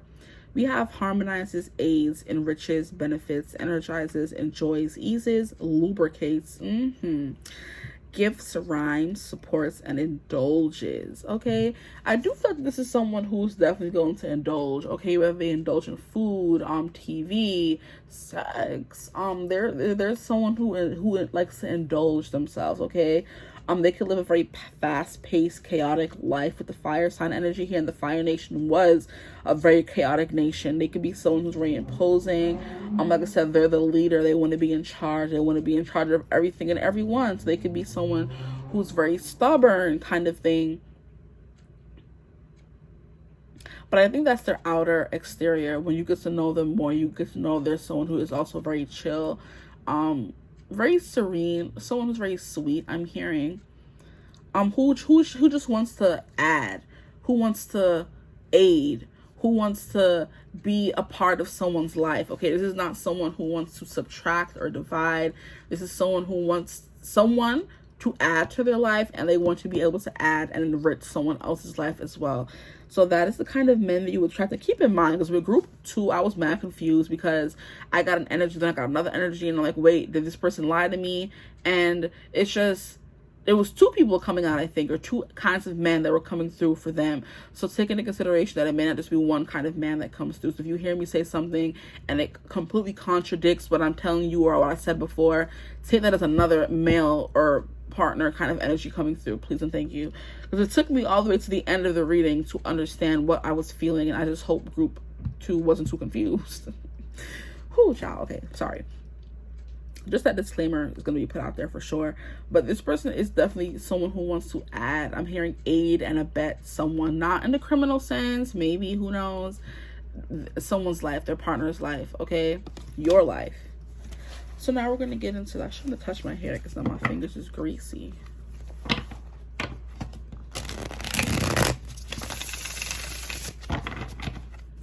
I'm hearing misunderstood. This person could be misunderstood. I just immediately heard Virgo and saw him in my head when I saw misunderstood, because he was someone who's very misunderstood. This person could have like a very traumatic background. Abuse could be involved, where their parents never gave them love and affection. So now they took on the form of being someone who has to be that for themselves and other people, which is kind of an energy that was coming through in another reading, where because this person never had those things in their life, they became that person for them, and they want to be that person for everyone else as well.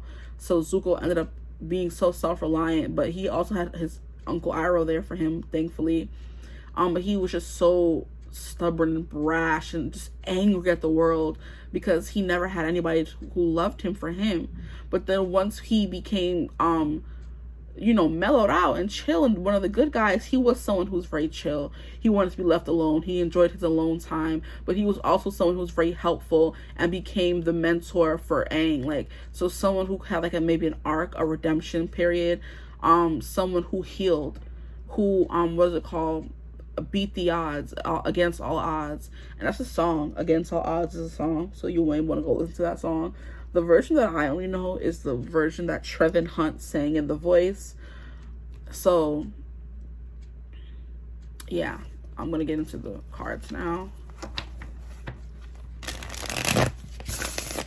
They made it out against all odds, but anybody in the Fire Nation was misunderstood because everybody thought they were going to be like a killer. And Aang had to tell them, no, I had friends who were in the Fire Nation. They're not all killers. Yeah, we have justice. Someone who's very balanced and serene, who I feel like this is someone who's experienced all the extremes of life, the extremes and the lows, the highs and the lows of life. And they know how to kind of keep the equilibrium between them. They know how to flow very well with these 2 cards coming out first and foremost.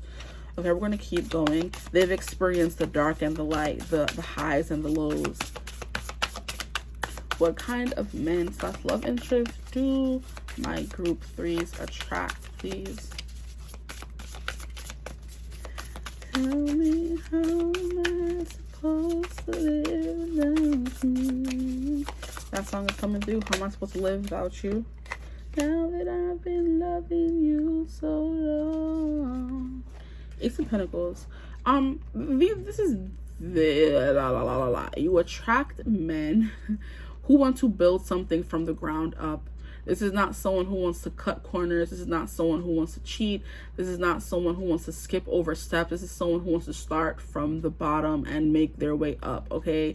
This is not someone who, like I said, is cutting corners or who is abandoning something or who's trying to grow. They know what it takes to have a very fruitful connection relationship. This is not someone who's going to be lazy or neglectful, who says, oh, now that we're in a relationship, now I can stop giving you as much as I did before. No, this is someone who's going to be constantly giving and giving and giving to you, and of themselves, giving of themselves to you. So this is someone who's, I'm getting the feeling of someone who's taking their heart out and kind of like giving you their beating heart. And I'm hearing give my all. by Mariah Carey. I finally found out who sang the song, because that song came out in a few other readings and I was always confused as to who sang it, but it's Mariah Carey. Oh boy, you have this fool over there like that.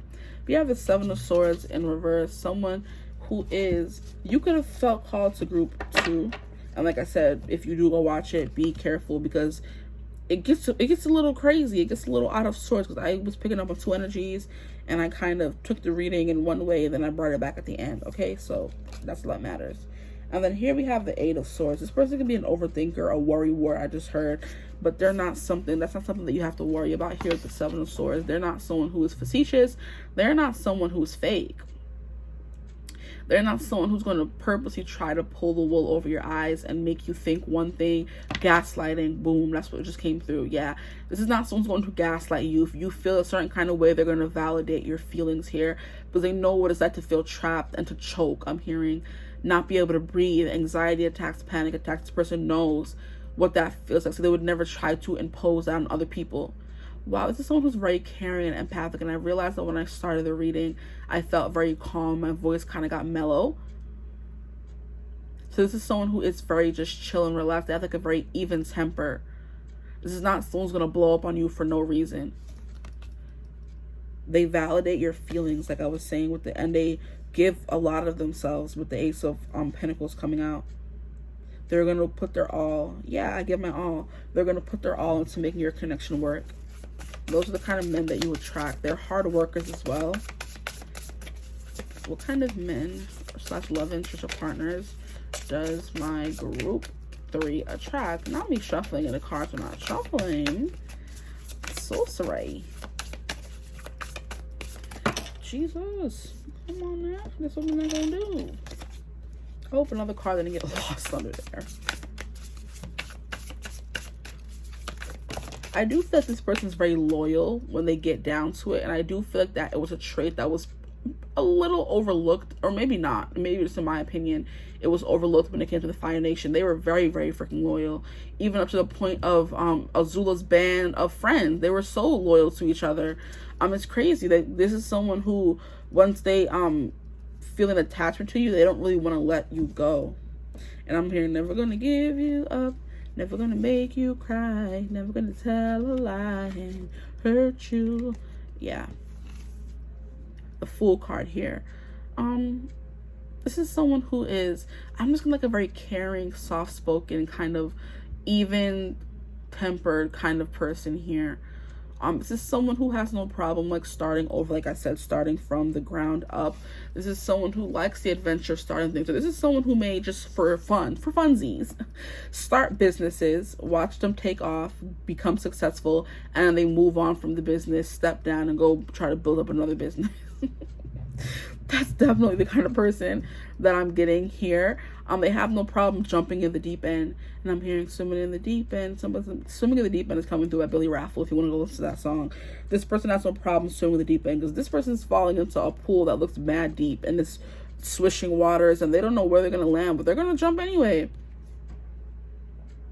This person could be into like Zen and crystals and carrying around very calming and crystals because they do like to keep an even temper because they can get very erratic sometimes and like maybe fast heartbeats and panic attacks, anxiety attacks, like I was saying. So they kind of keep crystals with them that keep them zen and grounded and temperance, keep them equilibriumed.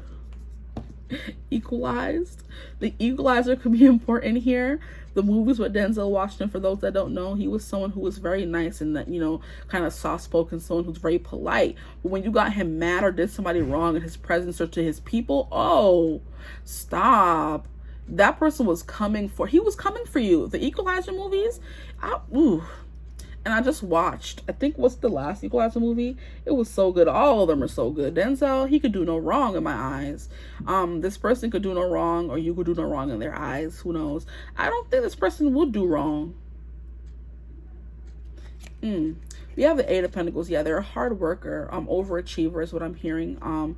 They could get very lost in their craft.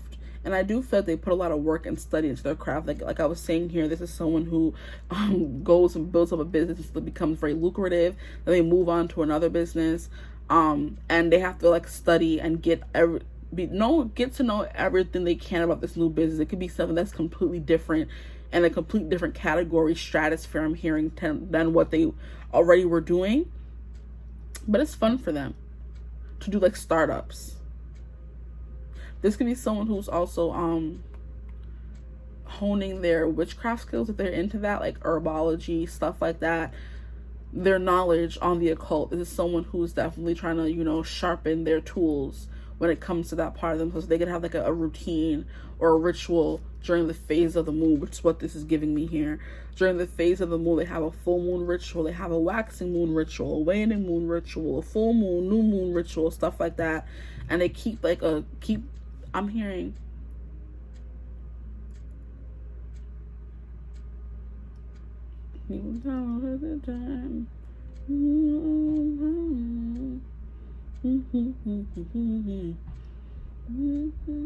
I need a bad girl. Bad girl is coming through. So this person may want someone who's like a little bad. Or if you're a guy watching, you would attract bad girls. But something about, crap, I lost the plot. Hold up, let me recenter myself, okay? Because I was hearing something about pockets, and they keep like a lot of material product, there we go, on them. This person could, you know, indulge in maybe some marijuana to keep their moods, you know, even as well. But that wasn't a big message coming through. Most is that they keep products on them. They keep the sage, the candles, the books, the everything that they need to know about what they're into. They keep that around them. It's at their comfort. So whenever they get stressed, they start reading a book. They start lighting candles. They start lighting some sage, going through the ritual, because the ritual kind of brings them back to earth. Okay. Then we have the Six of Swords. It's kind of coming out in reverse. Give me one of them. This person could dwell in the past. You could deal with a lot of people. They have no problem starting things new, but they do have periods where they regress into the past and what happened to them before. And they could go through bouts of like sadness or going through troubled waters where things are turbulent and their mind is very chaotic and hectic, which is basically what I've been saying already. They go through periods of turmoil and chaos in their life, and they could use these rituals to kind of bring them back down to earth. They could use the crystals to ground them. They could use work as an outlet, stuff like that. They work very hard, and it could be them working very hard that spreads them too thin sometimes, which regresses them back into this state of, you know, anxiety attack and panic attacks and being lost in their head kind of thing. Now let me get one more card. Give me one of them. Give me one of them. Give me one of them. What kind of men do group 3 attract, please? The kind of men that group 3 attracts, please. Give me one of them. Give me one of them. Give me one of them. Come on, just do one more card.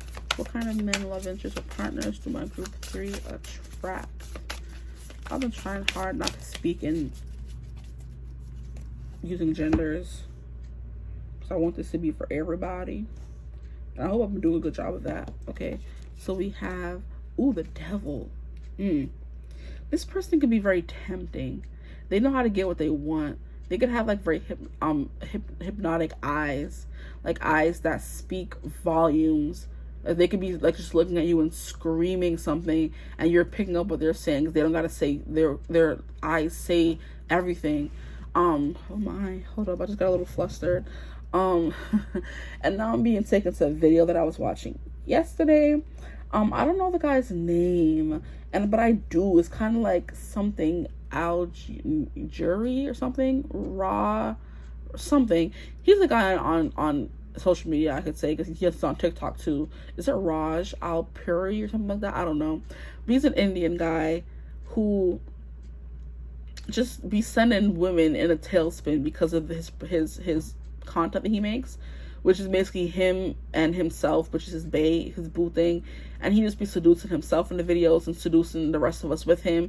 And in his most recent video, he was like a Pisces man, and it's him, where he's playing himself, then he's also playing his love interest, and the girl who is looking across the room and just talking, and the guy is looking at the girl across the room talking. So it's like, oh, when your girlfriend's across the room talking, and and then basically she looks his way, catches his eye. He's giving her these intense bedroom eyes, and she's like, what, like, what's wrong? And he's just like mouthing, I want you.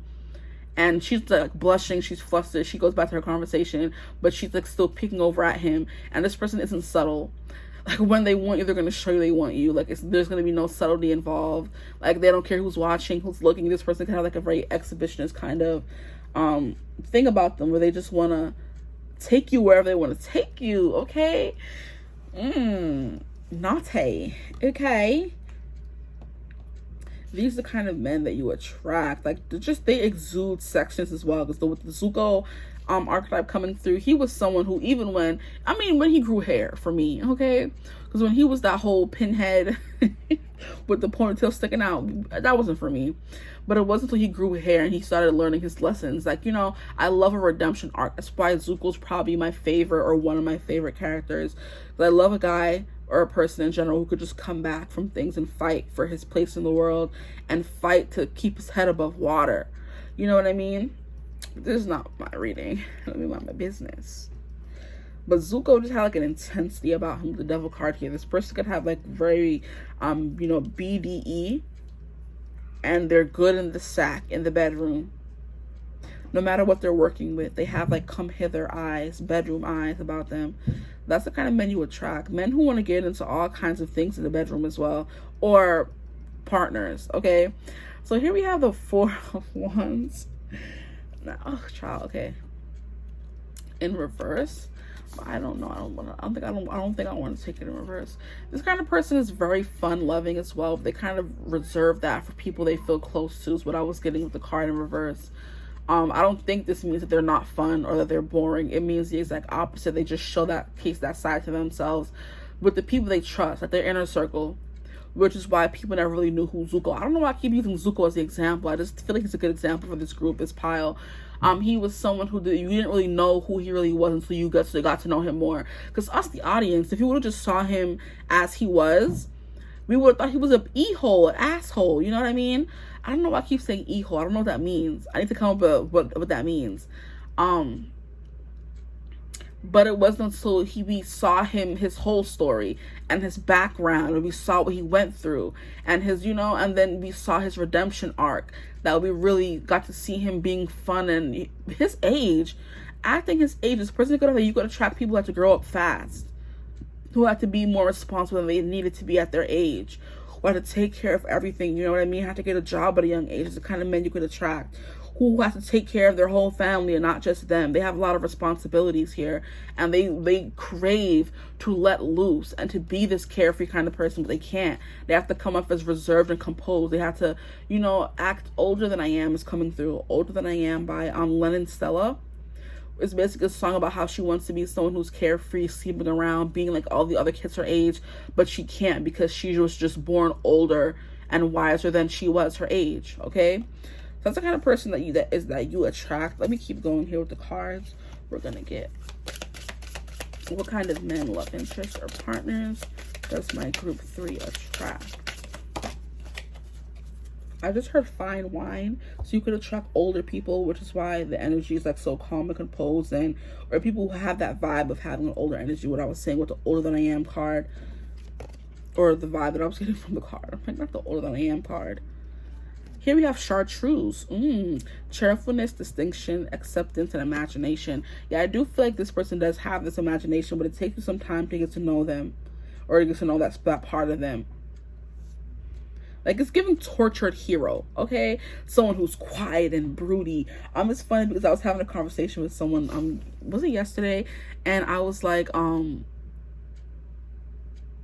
we were discussing, what is it called? Spider-Man Across the Spideyverse. And he was like, oh, I bet that you liked, what's his name? Spider-Man 2099.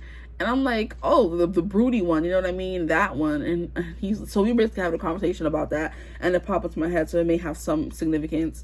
You could be attracted to the broody, quiet type who takes too much responsibilities that were supposed to be his. They took it upon themselves, kind of thing. And sexy to boot. Brooding, quiet. Hey. Anyway, I'm sorry. I'm so sorry. I'm acting a fool with this reading. I like this person.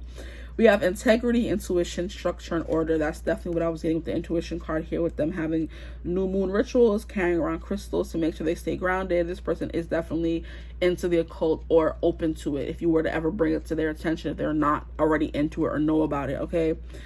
But integrity, I like that word. This person has integrity. They do have honor. They have a code, a moral code I'd like to follow. Okay, so what else do we have here? We have Ruby, courage, faithful, passionate, commitment. Yeah, this is someone who definitely wants commitment with the Ace of Pentacles. They don't want to, they are not going to be with you, sleep with you, want to have a relationship with you unless they see a future with you. This is not someone who beats around the bush. They're going to tell you and be open and honest about what they want here with this Seven of Swords in reverse. They're not someone who's going to lie to you, lead you on, stuff like that. It's not that kind of person. We have Macaron, the taste of love and sweet dream. I'm hearing it could be a sweet dream or a beautiful nightmare.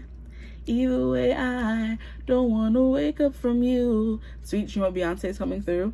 The taste of love, that's giving me something, but it's not. Taste of love, I think that's what that was a show, first and foremost. But it's like a song that was coming through. And I'm hearing the book of love is old and boring. No one can lift the damn thing. It's full of science and facts and figures and instructions for dancing. Book of Love by Gavin James is coming through.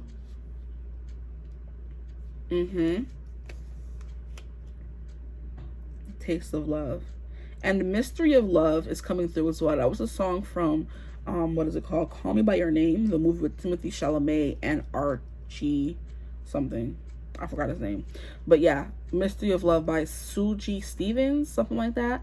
It's coming through, so that could be of some importance for you guys as well. And with the kind of partners, the Mystery of Love. It's like a very, I don't know, the song always just gets me in some kind of mood anytime I hear it. It's like a very powerful and impactful song. Like, it's just going to change your whole mood. And not necessarily good, but not necessarily bad either. So when this person has like a presence about them where you're just, that's the kind of people you attract, the men, partners, love interests, you would try to have a presence about them.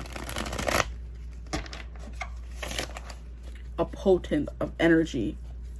Which, yeah, that's Zuko.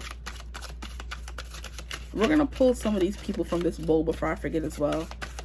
Some male characters from the show to see if you can get anything else about, if you even watch the show.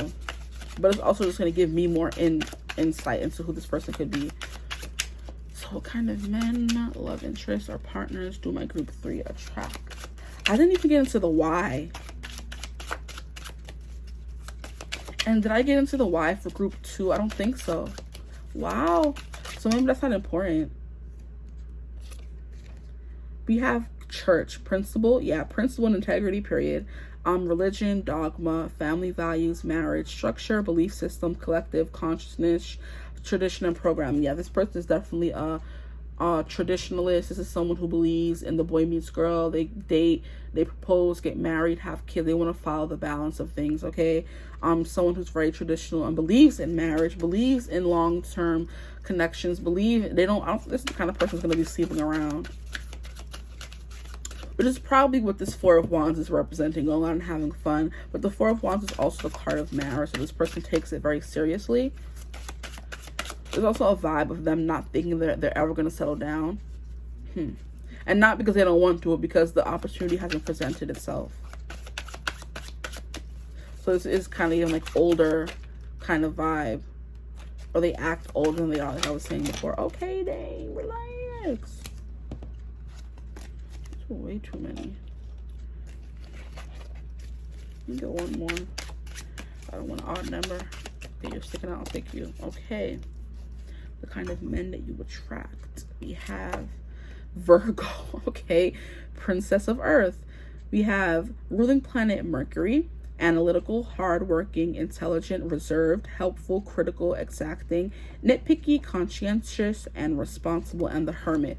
Yeah, I do feel like that's this person's vibe. Because I do think Zuko was very kind of reserved. He wasn't just, trying to get along and be everybody's friend.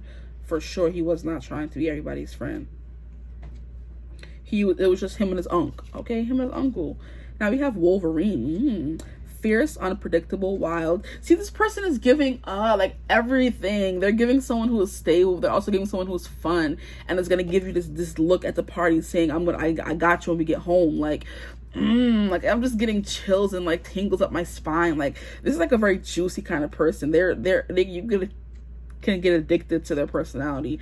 That's the kind of men you attract, or partners you attract, addictive kind of people who kind of like seem like too good to be true. They have it all, and it kind of like gets you excited, like a little zing up your spine when you think about all the things you could do to them, they could do to you. Okay, I'm relaxed. I'm sorry. This is not even my person. Let me stop. Okay. So we have unpredictable, wild, power struggles, assertive, possessive, determined, elusive, renegade, and fearless. Renegade is definitely someone who goes their own way. They do what they want to do. They're not following societal norms. They just do, they're doing them. Elusive, this is someone who I kind of feel like could be a little hard to get to know or keep. If they don't want to be with you, they don't want to be with you. A lot of people can want to cling on to them, but if they don't want you, they don't want you. Like, let me go. They're not gonna, like, be tied down to just anybody. They're a little picky in a little way. So we have dolphins, peace, harmony, yeah, with flow. Oh my gosh. And I think harmony is on the card. Yes. Wow.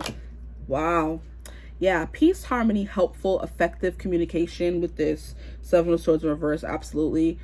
Playful, humor, fun, in tune with others, collaboration, and joy. Like I said, they tend to be to others what they never got. Or was that another group?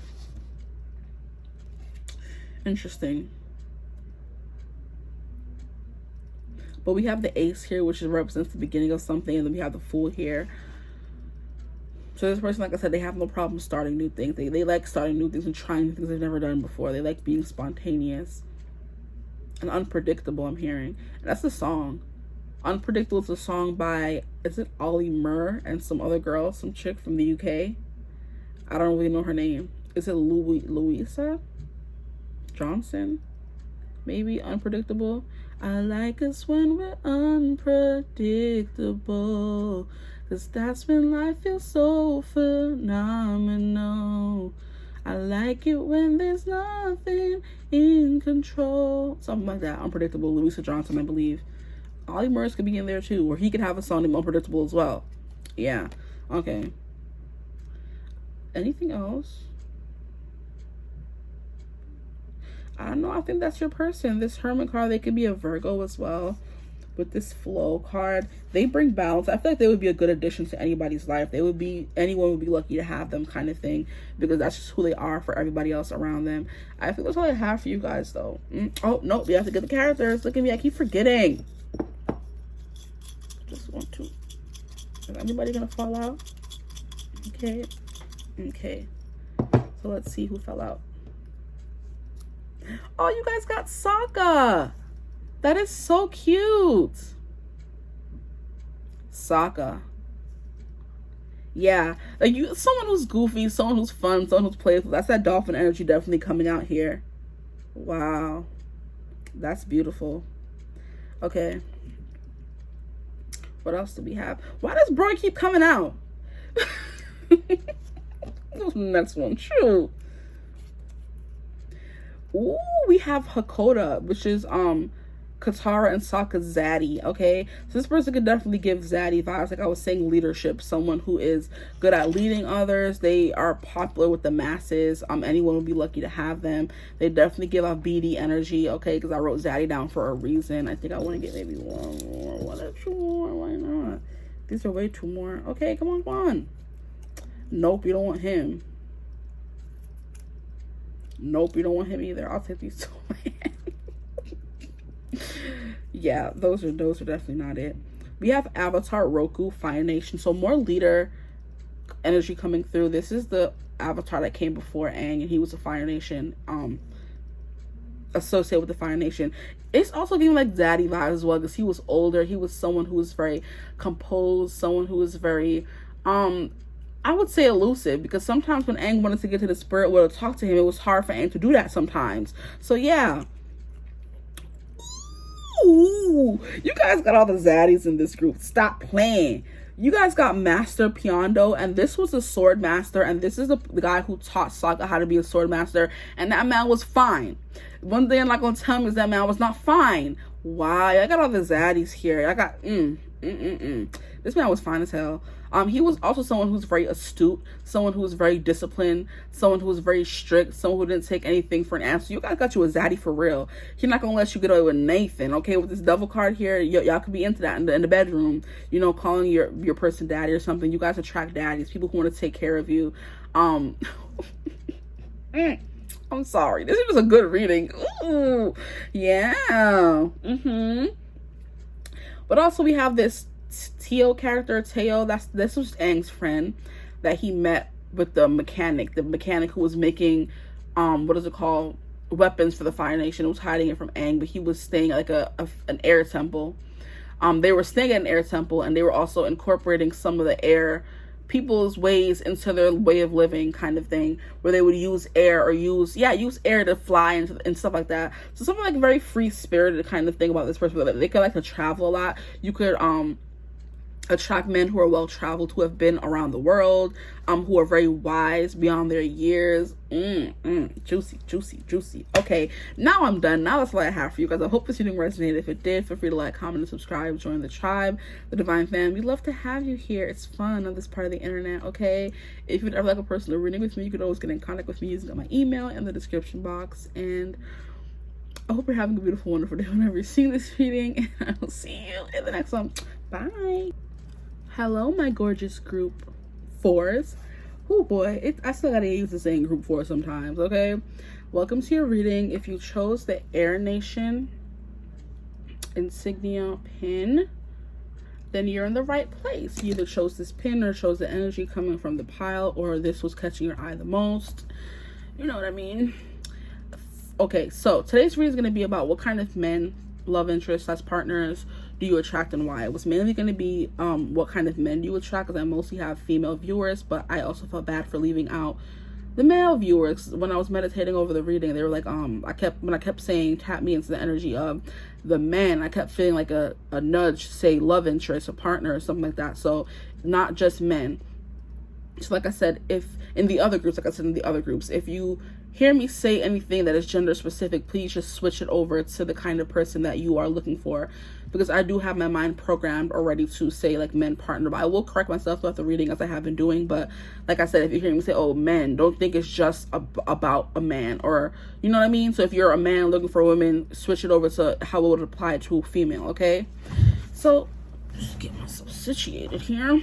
Okay, so I also wrote down some, since this is like an Avatar The Last Airbender theme reading, I wrote down some male characters from the show to see, can you stop? To see if you guys, to see what else we could get about what kind of men or, you know, partners, love interests that you attract. And based on what those people are, it would apply to any kind of gender, okay? Because nothing is too gender specific anyway. Personality traits are not, okay? Looks wise, if that even does come through, because it didn't really come through that much. Just, you know, I will try to flip it or reverse it if I catch myself. So air sign or Air Nation, definitely this person can be an air sign. Okay, so this is Aquarius, Gemini, and Libra. Now, so first and foremost, this is kind of the kind of person who's very chill. You attract there's nothing too, I don't want to say that stands out about them, because there's nothing too like abrasive, there's nothing too flashy about them, but they are something more than anything. They're going to be reliable, okay? There's someone's going to be there for you. They're going to bring the fun. They're going to know how to, you know, bring you down. This is someone who keeps the peace. This is a peacemaker for sure. This is giving someone who doesn't take life too seriously, and that kind of,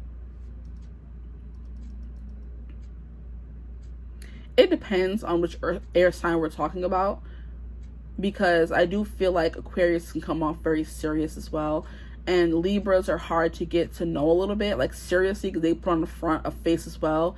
But then we have Geminis who are very talkative, who are very sociable, who likes to get to know people and, you know, wander. So like a social butterfly essentially is someone who you could be dealing with here. But I'm also feeling there's nothing that stands out too much about them. But who knows? Maybe we can get the star card during the reading or whatever, because it just flashed into my mind. So maybe they are someone who comes off as unassuming, but they're not. The way Aang came off as a child who was only 12 years old in the series, but he was a freaking avatar. What do you mean? The power he had? Chill. You're not messing with Aang. Ain't nobody messing with Aang, okay? And I'm hearing, ain't nobody messing with my clit. Clit, clit, clit. Okay, oh, ain't nobody, I don't know why I'm hearing clit. Like the female, you know, button. But it could, I was saying click. Ain't nobody messing with my click, okay? So, you know what I mean? I don't know. Yeah, this person's unassuming. I do feel this person, I'm hearing You Rock My World by Michael Jackson. This person could rock your world the way, you know, Aang could have rocked your jaw if he was playing with him on a good day. On a bad day, especially. Shoot. This person is definitely someone to not be overlooked. You know what I mean? Or, because they could tend to be overlooked. It seems like I said he was a kid, and the way Katara was ignoring his ass for majority of the series, messing around with other dudes. She knew that Aang liked her, but she was playing games, getting together with Chet, and getting together with all the Haru, and getting together with all these other people, having a little flirtationship with Zuko. This person could be a little who, walking around social butterfly, going from person to person. It could be hard to tie them down. That's the kind of people you could attract here. Okay, but then also on the flip side, you do have an Aang who was very loyal, someone who's very supportive, someone who's going to go to the ends of the earth to ride for his friends. Okay, and this person could be like, they're not very violent, they're very peace pacifists, they don't fight. This person could be into meditation, into keeping their cool. This person could be a little hot-headed, which is why they have to keep their cool out of the time. Okay, because they don't want to lose control now. That's too much on that button, I'm sorry. Oh, we have the sun. Ooh, you see what I was saying? That's why I backtrack real quick. This person is not someone to be overlooked.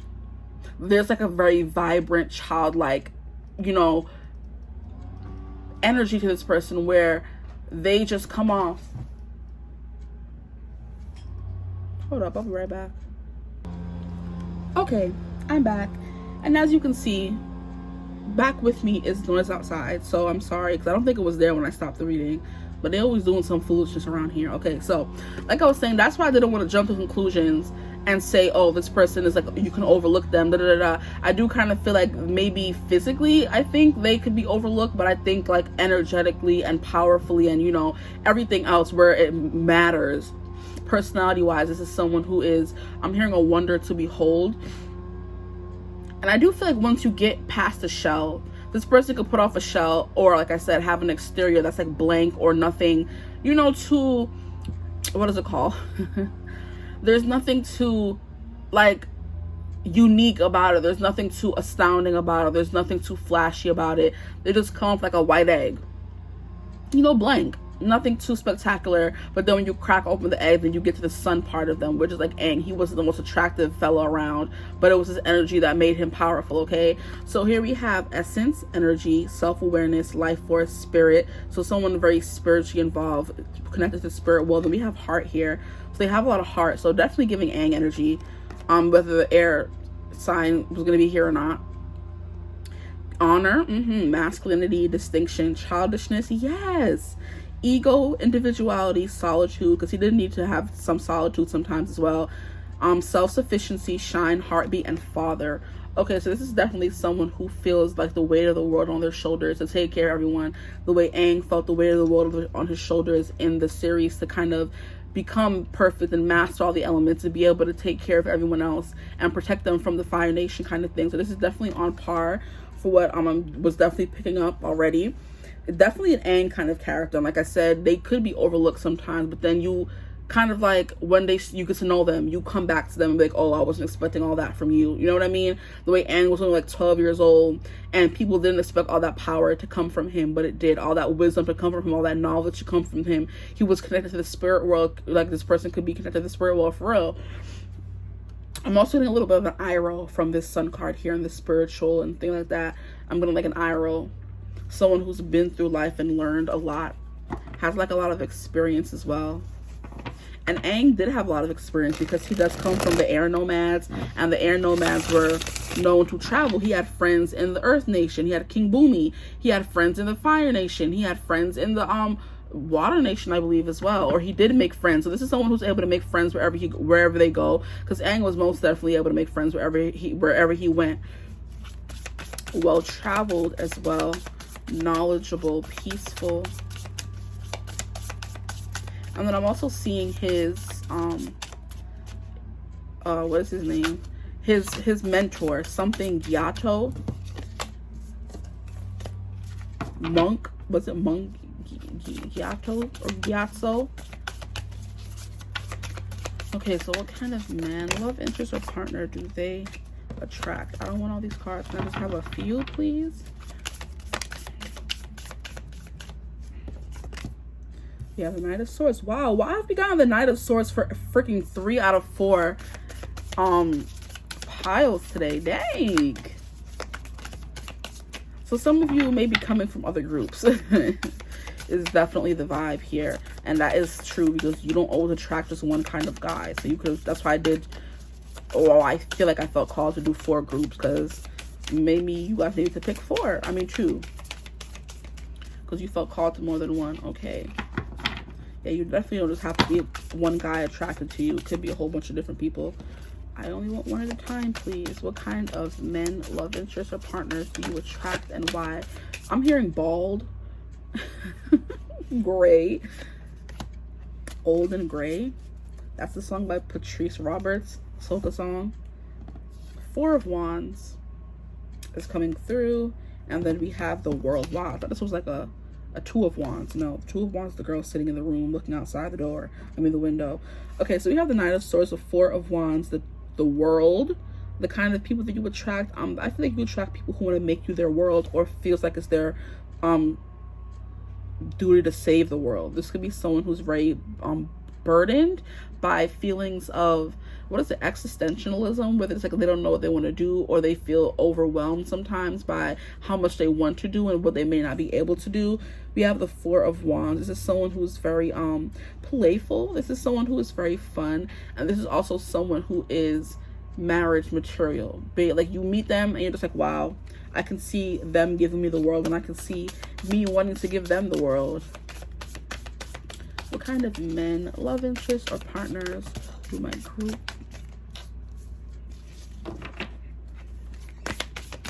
for attract? Group full attracts plate. Okay. That is what I wanted. Okay, so we have the 6 of Wands. Okay, this is someone who's very accomplished. We have the Knight of Cups, someone who's very loving and caring and expressive when it comes to their emotions. This someone's going to buy you flowers, write you love notes, do picnics, all those things like that. I'm trying to make it fit. Okay. Come on now. Then we have the 5 of Swords. Like I said, yeah, this person does have thoughts that bother them, intrusive thoughts of extensionalism, what they should do, how they should act, things like that. We have Justice. Yeah, with Justice in the World card, this is definitely someone who feels like it's their job to fix people and fix the world and fix everything that's wrong. This person is definitely a fixer. So he's a bit of a fixer-upper, like a Captain Save-A-Ho, essentially. We have the 8 of Wands. Wow, these are beautiful cards. Okay, relax. We have 9 of Swords in reverse. This person tries not to stress over, or not this person, the men that you attract, try not to stress over what they can't control. Okay. Try being the operative word here, because sometimes they don't succeed, because they do feel like they are burdened by a lot of responsibility to, like I said, save the world or be successful or be everything. Or I'm hearing like stand out from the crowd essentially here with this 4 of Wands. The way this person may be someone who may not be the most physically attractive guy or person on the block, and people overlook them, and it could have cost them a lot of turmoil before in their life, but they kind of are trying to get over that fact, which is good for them. And then we have the High Priestess. Boom. If it wasn't giving, I don't know what was giving, spiritual, that's what is giving. No, I can't even talk.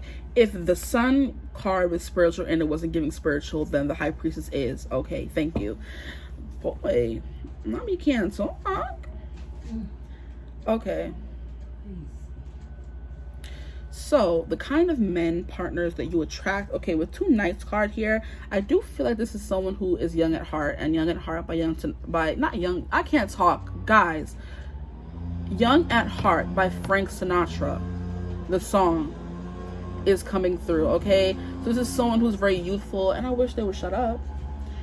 they're very youthful, young at heart. They could be someone who's very active here with the Knight of Swords, someone who likes to run, someone who's into sports, someone who's into health. This is just someone who likes to run, to exert energy, because they have a lot of energy bubbling up, like someone who's very hyperactive. Okay, now we have a Knight of Cups. This is someone who's I feel like this is someone who has no problem, what is it called, erring on the side of, they don't err on the side of caution. This is someone who goes against that. They feel like you only live once. They have that yellow kind of energy about them. And wow, I haven't said yellow in years. Okay, they have that yellow kind of energy about them where they think you only live once. So I'm gonna go after what I want. I'm gonna, you know, chase my heart's desires here with the Knight of Cups here. And their heart's desires could be you, or it could be somebody else. It could be something else. Okay, so this is definitely someone who is young, wild, and free. Even if they are someone who's older, because they do have that vibe of being the knowledgeable, like Aang, essentially. If you know the show and you know who, like, by what I mean by Aang, you know what I mean by Aang, because he was someone who was very, he had his moments of being very wise and like being, you know, wise beyond his years, because he was supposed to be 112, even though he didn't live those 112 years. Sometimes he did show cast, or sometimes he did show those 112 years of knowledge. You know what I mean? Okay, being the Avatar, he did have access to knowledge far beyond his years. Far beyond? Yeah. He had the knowledge of all the avatars living within him. So all the people that have been avatars from the beginning of time to now, he had all that knowledge and wisdom within them. High Priestess, the keeper of secrets, the keeper of knowledge, someone who's very spiritual, someone who does have access to the Akashic records. Whenever he needed something figured out, he was definitely going to the spirit world. And this could be what this person does, but of course they don't have a spirit world, but they do. But they don't, you know, glow up and go visit the spirit world and be able to talk to, and they could. This person could go on trips. Psychic trips, psychedelic trips. This person could be taking shrooms here to go on trips. This card is kind of giving me that here, the Eight of Wands, where it's just like all the colors and things become vibrant and bright. This person could have, you could attract people who easily get overstimulated, and it could be in a good way. Like when you're touching them, it's very easy for them to get aroused. They're very stimulated. I'm hearing stimulating conversation as well. You attract people who want to dive deep into your head. This is someone who just is very spur of the moment. Whatever they feel they want to do, they're gonna get up and do it. Like I just heard I want to get some noodles. I'm gonna go get some noodles. This is not someone who lets life pass them by. They want to experience life in all its glory and all its wonder. Okay. This is not someone who's gonna overdo it though. It's just very cool to me how the two things are lining up here.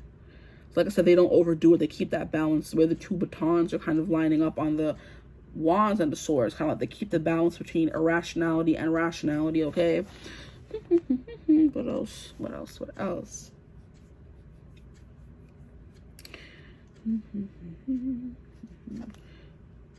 I think that's what I'm getting from you. I don't even know what time I'm at because I have to go open the door, and now I don't know how long I was talking, but it wasn't that long. It's probably like 5 minutes, so we're gonna be at like maybe 16 minutes now. Okay, I don't want to just rush through your reading, but the kind of guys that you attract are people who believe in Law and Order. They could like the show Law and Order, you know, the Best Version SVU. Okay, it could be that specifically, or they could be someone you attract, guys who work in law. So judges. Wait, did that not come out on here? No, it came out on another card from another group. I think it was, I'm not gonna tell y'all. If y'all felt out another group, go watch another group. Okay.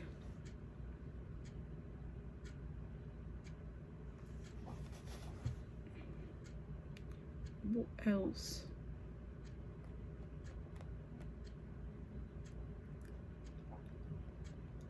You attract men who maybe have like a problem shutting out all the noise in their head here. That they try, they can get like a lot of, like I said, intrusive thoughts here with the Five of Swords, but it's also, and the intrusive thoughts don't always have to be bad. They're just thoughts that are not their own, that they're getting messages. This could be a channel or something, someone who has access to wisdom from the other side, okay? And I'm hearing I got friends on the other side, and I think that it's from Princess of the Frog. Dr. Facilier was always singing he had friends on the other side, and that's also what this Justice card here is giving me. This is giving me someone that's dead here in the spirit, and then someone who's alive here. So they're able to kind of maybe meditate and balance those spiritual energies within them to be able to communicate different messages. This person could be a channeler. This person could be in the occult. This person could be very smart and intuitive and uses these gifts to be able to hone them. This is someone who is very successful, or they're going to be very successful, or they know they have the capacity to be very successful, okay? And whatever they do, they're very good at it. It's just what I'm hearing. It doesn't have to be in the occult. It doesn't have to be, you know, whatever they do, they're good at it. They know how to let loose and have fun as well. So I do think this is like a perfect balance of someone who's responsible, but then they also want to have fun. This is someone, what do they call that? What is that saying? Now I'm hearing Girls Just Want to Have Fun by Cyndi Lauper, but there's a saying here. Work hard and play harder. This person works hard and they know how to play hard as well. I'm also, when I was thinking about it, I heard have your cake and eat it too. So that's not what I was thinking of. I was thinking of work hard, play hard. But then also when I was trying to think of it, what came through? I just forgot it. That's crazy. Wait, hold on. What's going on? This person could be forgetful. People who have so many thoughts going around and swirling around in their head, they could forget things sometimes. Oh my gosh, it's crazy. Have your cake and eat it too. Okay. Yeah, this person has so many thoughts floating around in their head. Sometimes they just get lost. So many things they want to do. So many things they haven't done they want to do. Things like that. That kind of overwhelm them. So yeah, you guys could definitely be attracted to, I'm just going to say it, group one. If you felt attracted to or called to group one, you can go ahead and watch it because it's giving that same vibe. Okay, you don't have to. Don't do it if you don't want to. I'm not telling you to do it. Okay, so we have brown. You have stability, reliability, honesty, and comfort. Yeah, that's what this person is.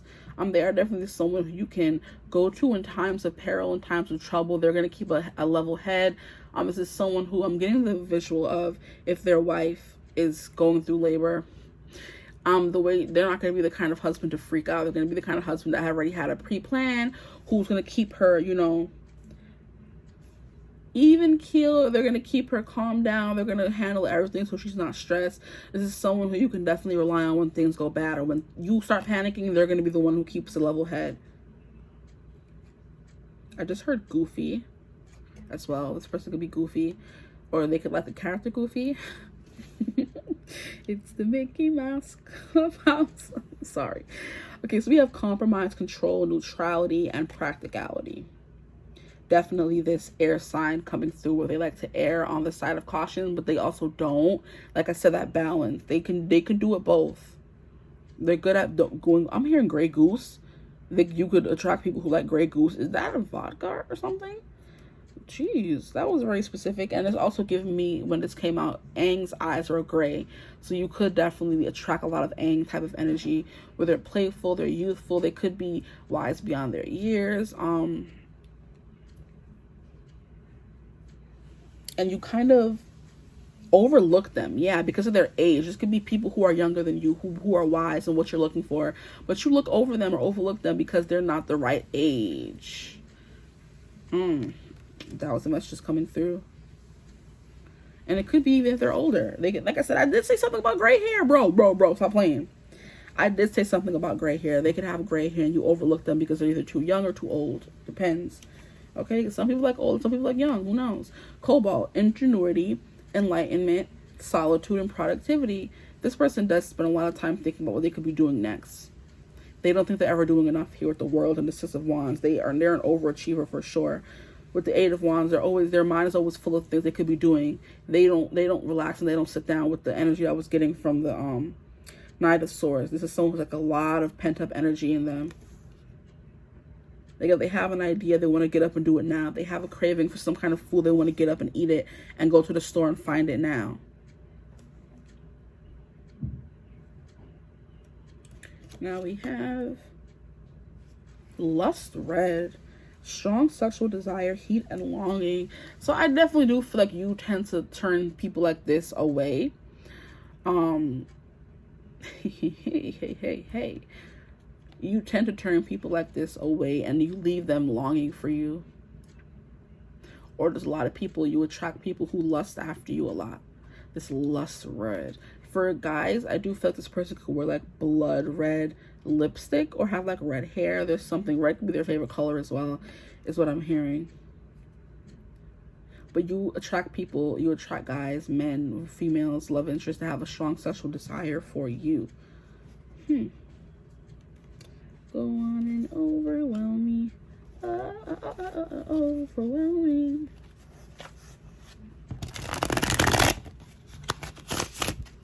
Make sure they shuffle properly, because these cards are a lot and they're hard to shuffle sometimes.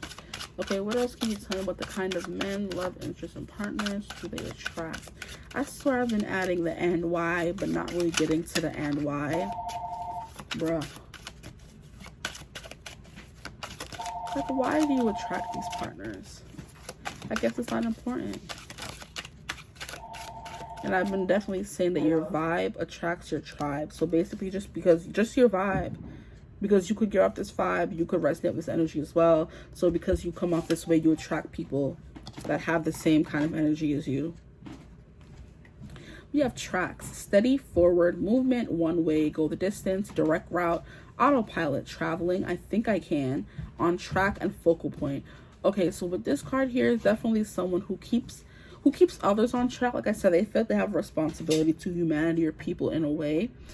Because for whatever reason, they feel like it's their job to make sure everything's on the up and up, that society is going well, blah, blah, blah, blah, this and that, things of that nature, okay? And I do feel like this is someone who wants to go the distance with you. So you attract people who want to go the distance with you. This is the kind of people you attract in relationships, people who know that you're long-term potential, long-term future potential. And it's like, oh yeah, let me stick beside them and we're going to go the distance here. They're going to be with you every step of the way. I just heard. I'm hearing every step I take, something, I can see your face staring back at me, something like that. They can see you staring back at them, and they just feel like every step of the way in their life, they can see you being a focal point in their life and being beside them every step of the way. Okay. With I think this is someone who is very encouraging and encourages you. That's the kind of people you attract, people who want to go the distance with you. Here we have Wheel of Fortune. We have fate, karma, cycles, forces of the universe. Ooh, get what you deserve. It's out of your hands, destiny and synchronicity. Yeah, with this and tracks, this is definitely someone who they feel like they were put on your path for a reason. They feel like they were put on your path for a reason. And I do feel like this person embodies all of the signs of the zodiac here with all the wheel coming through. These are all the signs, I believe. Yeah, so this person just feels with this specific wheel thing here, I do feel like this person embodies all the things that you want. So you attract people towards you that could be your dream guy, your dream girl kind of thing. Because they embody all the signs, everything that you could want. You're not someone who will settle. And because of that, you attract everybody. Not everybody. You attract someone who embodies all the qualities that you desire. Okay. So we have waterfall, overflowing abundance. Ooh, this is juicy. Chasing after something. And this... Okay, I'm going to finish reading. I'm sorry, I keep interrupting. Cry, emotional release, let it go, fulfillment, release, and tears of joy. I do feel like this person doesn't have a problem being vulnerable and open. So I do feel like this person has they cry in front of people, they show their emotions, if they're going through something, they're going to be open and tell you about it. They're not going to be very secretive or feeling like they have to go through things alone. And I do feel like will go through things, 5 of Swords and 9 of Swords in reverse. But they're not someone who feels that they have to do it alone. They have no shame. There's no toxic masculinity here. They do sometimes need a release sometimes. They could have emotions built up and pent up, and sometimes they just need to have a good cry. And they don't think there's anything wrong with that. And I do feel like that was a thing with Aang as well. He was someone who was very emotive and open and honest about what he'd been through. I think he did cry. I'm being taken to when he first woke up out of the ice and they took him to where was he from? Was he from the Eastern Air Temple? And they took him back there and he saw all the skeletons and the bones and he cried and Katara just held him. Wow. I forgot about that scene for a minute, but it came back with this card here. Yeah, they have no problem crying in front of the person that they like, or crying in front of you. You have no problem attracting people who have no problem crying in front of you. Okay, now we have a woman. These cards always kill me because we have you or the querent, a person you know, girlfriend, fiance, spouse, love interest, feminine energy. Okay, so okay, so this makes sense. You attract people with a feminine energy about them. Like I said, they have no problem crying, being gentle, nurturing, caring, wanting to be everything for everyone, which is a characteristic that women take on, thinking they have to be the provider, the this, the that. I think they have to be everything for people in their life. That could be, this person definitely takes on those feelings, those, it's not challenges. They take on that energy of wanting to be that for the people in their life. Okay, so this person, you attract men who have a feminine energy about them, and that's a good thing. Like I said, they have no problem crying in front of you, being vulnerable with you. And here we have the Ace of Spades, communicating these things to them, their worries, stuff like that. This is someone who you're having very good conversations with, whether they're playful and honest, or whether they're deep and, you know, I'm hearing longing, something like that. This person has a problem, you know, with the Justice card, teeter-tottering on both sides. Yeah, this is someone who's very well balanced for sure. And the Justice card came out for another group, so I do feel like if you weren't attracted to group one but another group, go watch another group as well. Okay, what else am I going to pull from? I think those are all the cards. Oh, I was going to give you guys some characters. With the Sun, there's just a lightness about this person, a purity about this person, innocence about this person. They give off very childlike innocence, but also sage wisdom. A lot of good vibes from this person. But I'm definitely going to get into the characters. What did I do for group 3? I just did that and it kind of flew out. Okay. Hope we get some new people. We have Sokka. Yeah. Sokka was someone who was very playful, but then when it came down to it, he was a very good leader. Hush! Someone who was very playful, and in the beginning when we first met him, he was someone we didn't take very seriously, but the more we got to know him, like I said, in the end he did become a leader on the journey throughout all 4 seasons. Was it 4 seasons or 3 seasons? I think it was only 3, because all seasons were them going to different parts of, so one was like the water, then the second one was earth, and then finally we ended with fire. So there was only 3 seasons. Okay, so throughout the 3 seasons of us seeing Sokka, he did become someone who ended up leading the charge. When they did get to the fire air temple, he became less, you know, goofy and serious. I mean, not he became more serious, he became someone who matured a lot, but he still kept that childlike innocence. But they did go through a lot in that show. I'm not even gonna lie, they went through a lot that took, so this person could have been through, like, I think I did say that. Okay, so here we have, ooh, wait, didn't I say him? We have Monk Gyatso. It's Gyatso or Gyatso, one of them. I think Gyatso sounds better to me, but who knows? It doesn't matter. But this is someone who does have wisdom, and someone who's a mentor to people with this tracks here. They keep people on the right path, and they feel that responsibility to do that.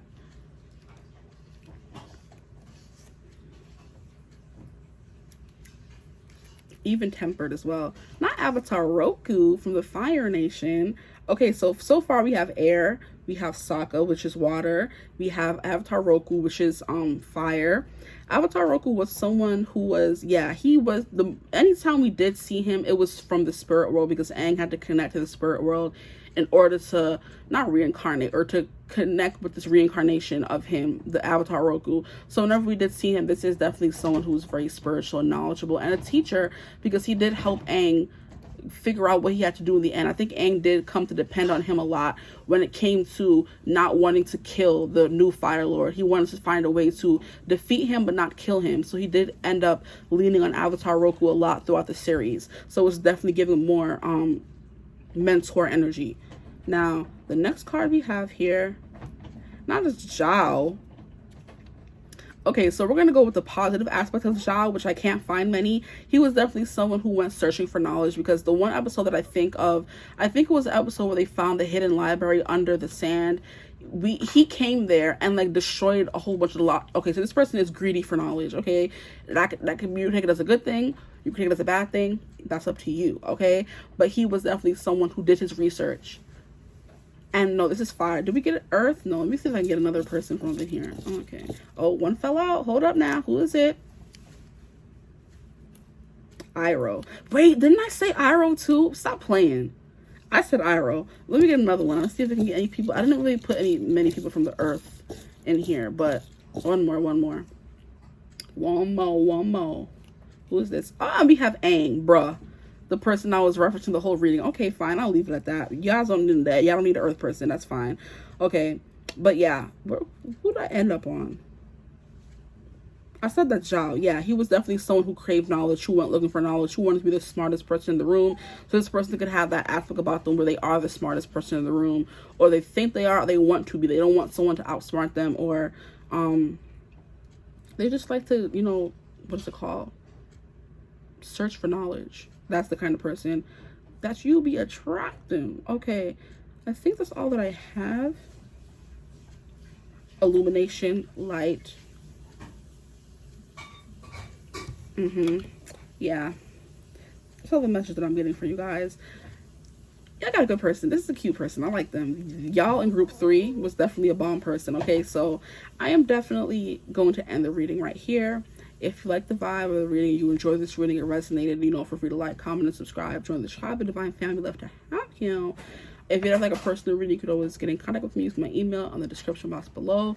But other than that, I hope you're having a beautiful, wonderful day whenever you're seeing this reading. And I will see you in the next one. Bye.